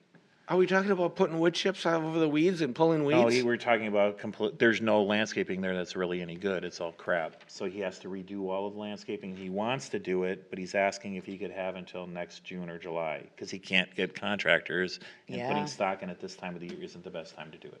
Is that okay? No. I mean, go out there and pull weeds and put, It's not a question not of about- weeds. yeah. Well, then It's dead stock. pull the He- weeds and He next, bought it, dude. I don't care. Well, I don't want something To put look- up to code now and then next year it's dead. And then we don't have an opportunity to get it fixed again, do Just we? ran into him in the gas station. He asked if he could do it because he's having a difficult time with contractors and he doesn't want the stuff to die, and he asked if he could have some time. That's all he had. It's If not, he has to plant new plants, that's one thing. If he's talking about the wood chips that look like, or the weeds that are growing 14 inches tall, I don't think I should, it's unreasonable to have them do that this year and install the rest next. So can it be all right if he pulls the weeds and stuff this year, but when it comes to the planting and the major expensive stuff by June or July of next year? He'll put it in spring if it survive. He just wants it to survive, and he wants to find a contractor that'll do it. That's what it is. He's not trying to, he's done a I wonderful will make job that with his motion. gas station on 27th Street and Ramsey, and he's done a wonderful job with Welks. He's complied, I think, with everything that he was supposed to. He's a graduate of Greenfield High School. He's one of those young people that you want in the community. I do want young people. And he's We trying got to. old and we got This is middle the aged. third business that he's. Did anyone make a motion? I did, No. but Oh, I thought. did. I just wanted to try to extend Yeah. the landscape. Understand the site maintenance and cleaning up garbage and pulling weeds. That's certainly, he wants to do that now. It's the expensive stuff he would like until spring. Is there any, there's not an issue, I don't think. No, all I was just gonna say is that if there are truly weeds that are 14 inches tall, I know. we'll just have the weed commissioner go deal with it, so. Yeah. Yeah. He wants to clean up, Yeah. he just spent millions of dollars on it, so I'm guessing he wants to make it look good. The wood chips are an annual thing. For crying out loud, I do it twice a year at my house. So he has been, I think he's been good with keeping up his properties. All right? He's Yep, better than the I'll- last guy I'll- that didn't do anything for I'll 5 hold you years. to it, to hold him to it. You don't, he'll do it, so. Yeah, I trust afraid him. So with the change, to pull the weeds and clean up the Landscaping, yeah. property That makes sense. until to me. July 1st, Yeah, can we have an exact date so I can write a letter to July him? 1st. How about, as, it needs to be done by July 1st, 2023. If that's the Right? date you guys Is want. that okay? That sounds Or good. June 1st? Whatever you guys. June 1st would make more sense, although you can't cut grass all of May, so what the hell? We can next year. That's why you gotta get the weeds down. You have to see, did the motioner and seconder I concur don't with even know that? who made the motion. You did, I think. You did. I have a motion from Shirley. Shirley made the Oh, motion. Shirley. Okay, I'll make that. Somebody second it? Second by Akers. Sure. And was it for June or July? June or July? July. That's your motion? That's my motion. Sure. Okay. If that's the motion, I'll second it. Okay, July 1st, right. Second by Alderperson Akers. Yes. Okay, would you call, because it's a resolution? Alderperson Collins. Aye. Alderperson Bailey. Aye. Alderperson Kastner. Aye. Alderperson Akers. Aye. Alderperson Sarian. Aye. Item 8, approve architectural plans for proposed exterior modifications to Rosa Nissan of Greenfield at 5505 South 27th Street. Entertain a motion to approve. Motion to approve. By Alderperson Kastner, is there a second? Second. By Alderperson Sarian, all in favor? Aye. Aye. Aye. Aye. Motion carries. Item 9, approve site landscaping plans for proposed site modifications to Kingdom Hall of Jehovah Witness, an existing place of worship at 12165 West Layton. Entertain a motion to approve. Motion to approve. Kastner, is there a second? Second. By Bailey, all in favor? Aye. Opposed? Motion carries. Item 10, approve site and architectural plans for proposed site modifications by Ray's Butcher Shop, 4640 West Loomis Road. Entertain a motion to approve. I'll make a motion to approve. By Alderperson Collins, or a second? Second. Second by Alderperson Sarian, all in favor? Aye. Opposed? Motion carries. Item 11, approve architectural plans for modifications to Gordy Boucher Nissan at 4141 South 108th Street. Entertain a motion to approve. The motion to approve. By Alderperson Kastner, is there a second? Second. Second by Alderperson Sarian, all in favor? Aye. Opposed? Motion carries. Item 12, approve an outdoor special event application for the House of Harley Milwaukee Fire Department? Is that what that is? He said yes. Well, we don't do that. Greenfield will be there too. Well, what does it say GFD then? And why isn't Milwaukee coming? That's all right. Milwaukee Fire Department Local 215 retiree event to be located at 6221 West Layton on August 17, 2021. I'd entertain a motion to approve. I'll make a motion to approve. With Collins there, second. Second. Alderperson Kastner, all in favor? Awesome. Aye. Aye. What are the hours? Yeah, the hours I wanted to know. It starts at 4 PM, finishes at 11 PM. No. I'm on the wrong Sorry, I one. can't- Oh, is it? Wait, I'm Is it ahead of myself. 4? I'm ahead of myself. Starts at 10 AM Yeah, it's right and ends there. at 6 PM. Sorry. 10 to 6 Yeah. during the day? 10 10 to to 6. 6. 10 to 10 to 6. 6? Yeah, that's what it, yeah. Okay, all in favor? Aye. Aye. Opposed? Motion. Aye. Or nay, whatever. Alderperson Aker is the only negative vote? Yeah, I'll be nay. 4 to 1, it passes. The next one is Uh, that. Yes, I was ahead of myself. I'm The sorry. next one is 4 to Approve an 11. outdoor special event for Friends Fest and events to be located at Friends of Forest Home on September 2nd and 3rd, 2022. Application includes the following combination of licenses, permits, OSC extension of premises, beer, live music, car show, food, and commercial building, electrical and plumbing, along with the provisions of section 125.07, parent A 12. Entertain a motion to approve. Motion to approve. By I'll Kastner, second. Second by Collins. All in favor? Aye. Aye. Opposed, motion carries. Item 14, a special event application for House of Harley located at 6221 West Layton from September 1st to September 5th. Application includes OSC, beer, food, commercial building, electrical and Bless you. plumbing, Thank you. as well as 125.07, parent A 12. Entertain a motion to Can I- approve. Can I ask a question? So, Mark, did you want to come up for this Well, one? no, it's something that I think it's internal. When I'm looking at the sheet here, it says Saturday, 9/23. I'm thinking that's supposed to be September 3rd. Third, because It's yeah. 1, 2, then 23, 4, 5. So I'm assuming that's supposed to be, Yep, Okay. that's a typo. all right, just wanted to make That's an sure. oops. And the road's not going to be closed for any of this, right? Correct. Okay. That's really important with 60 Yeah. of that, so The hours are 9 to 9. Yes. 9 to 9. does with say the beer street finishing it at does 8 say PM. street closure on this thing, too. Yeah, it's attached Is there, It's there's no attached. street closure, right?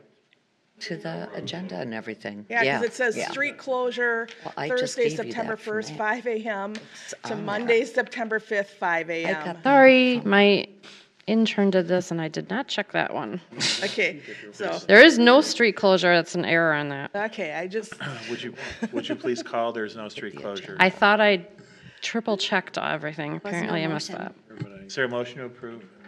Motion to approve. And I'll second. Kastner, second by Collins, would you call? Alderperson Collins. We're calling it. I'm sorry. Voting in favor. Aye. Alderperson Bailey. Aye. Alderperson Kastner. Aye. Alderperson Akers. aye. Alderperson Sarian. Aye. I wanted to see if Mark was going to pass out there. Sorry. I had to Item give you one.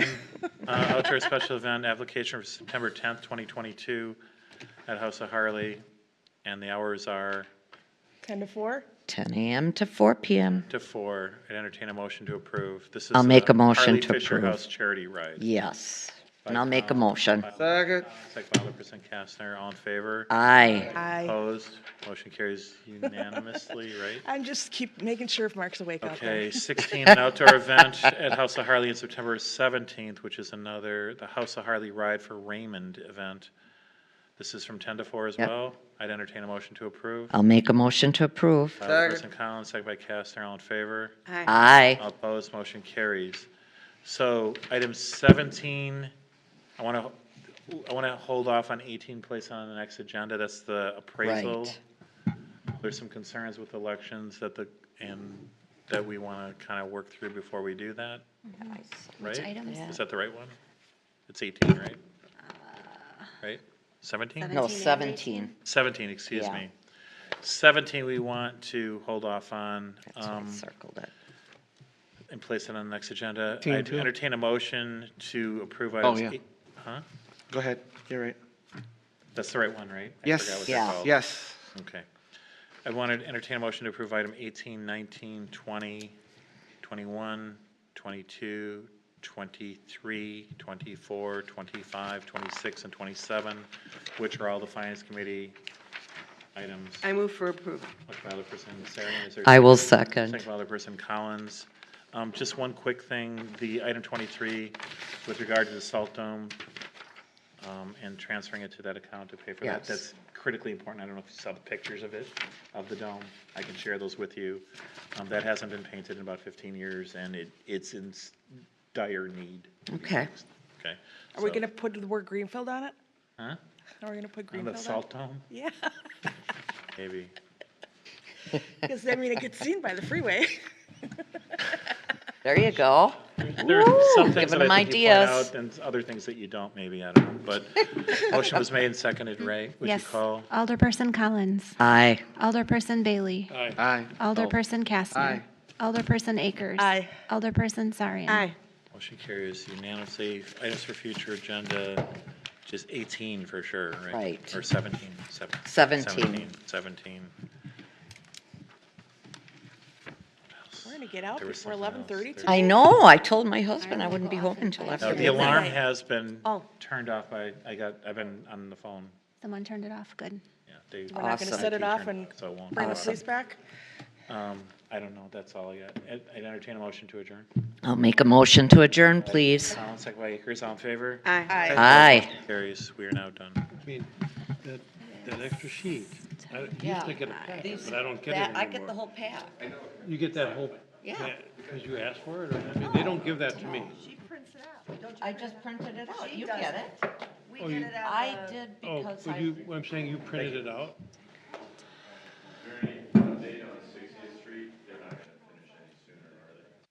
Oh. So I walked over there today. I wasn't able to talk to anybody, but the deck is done.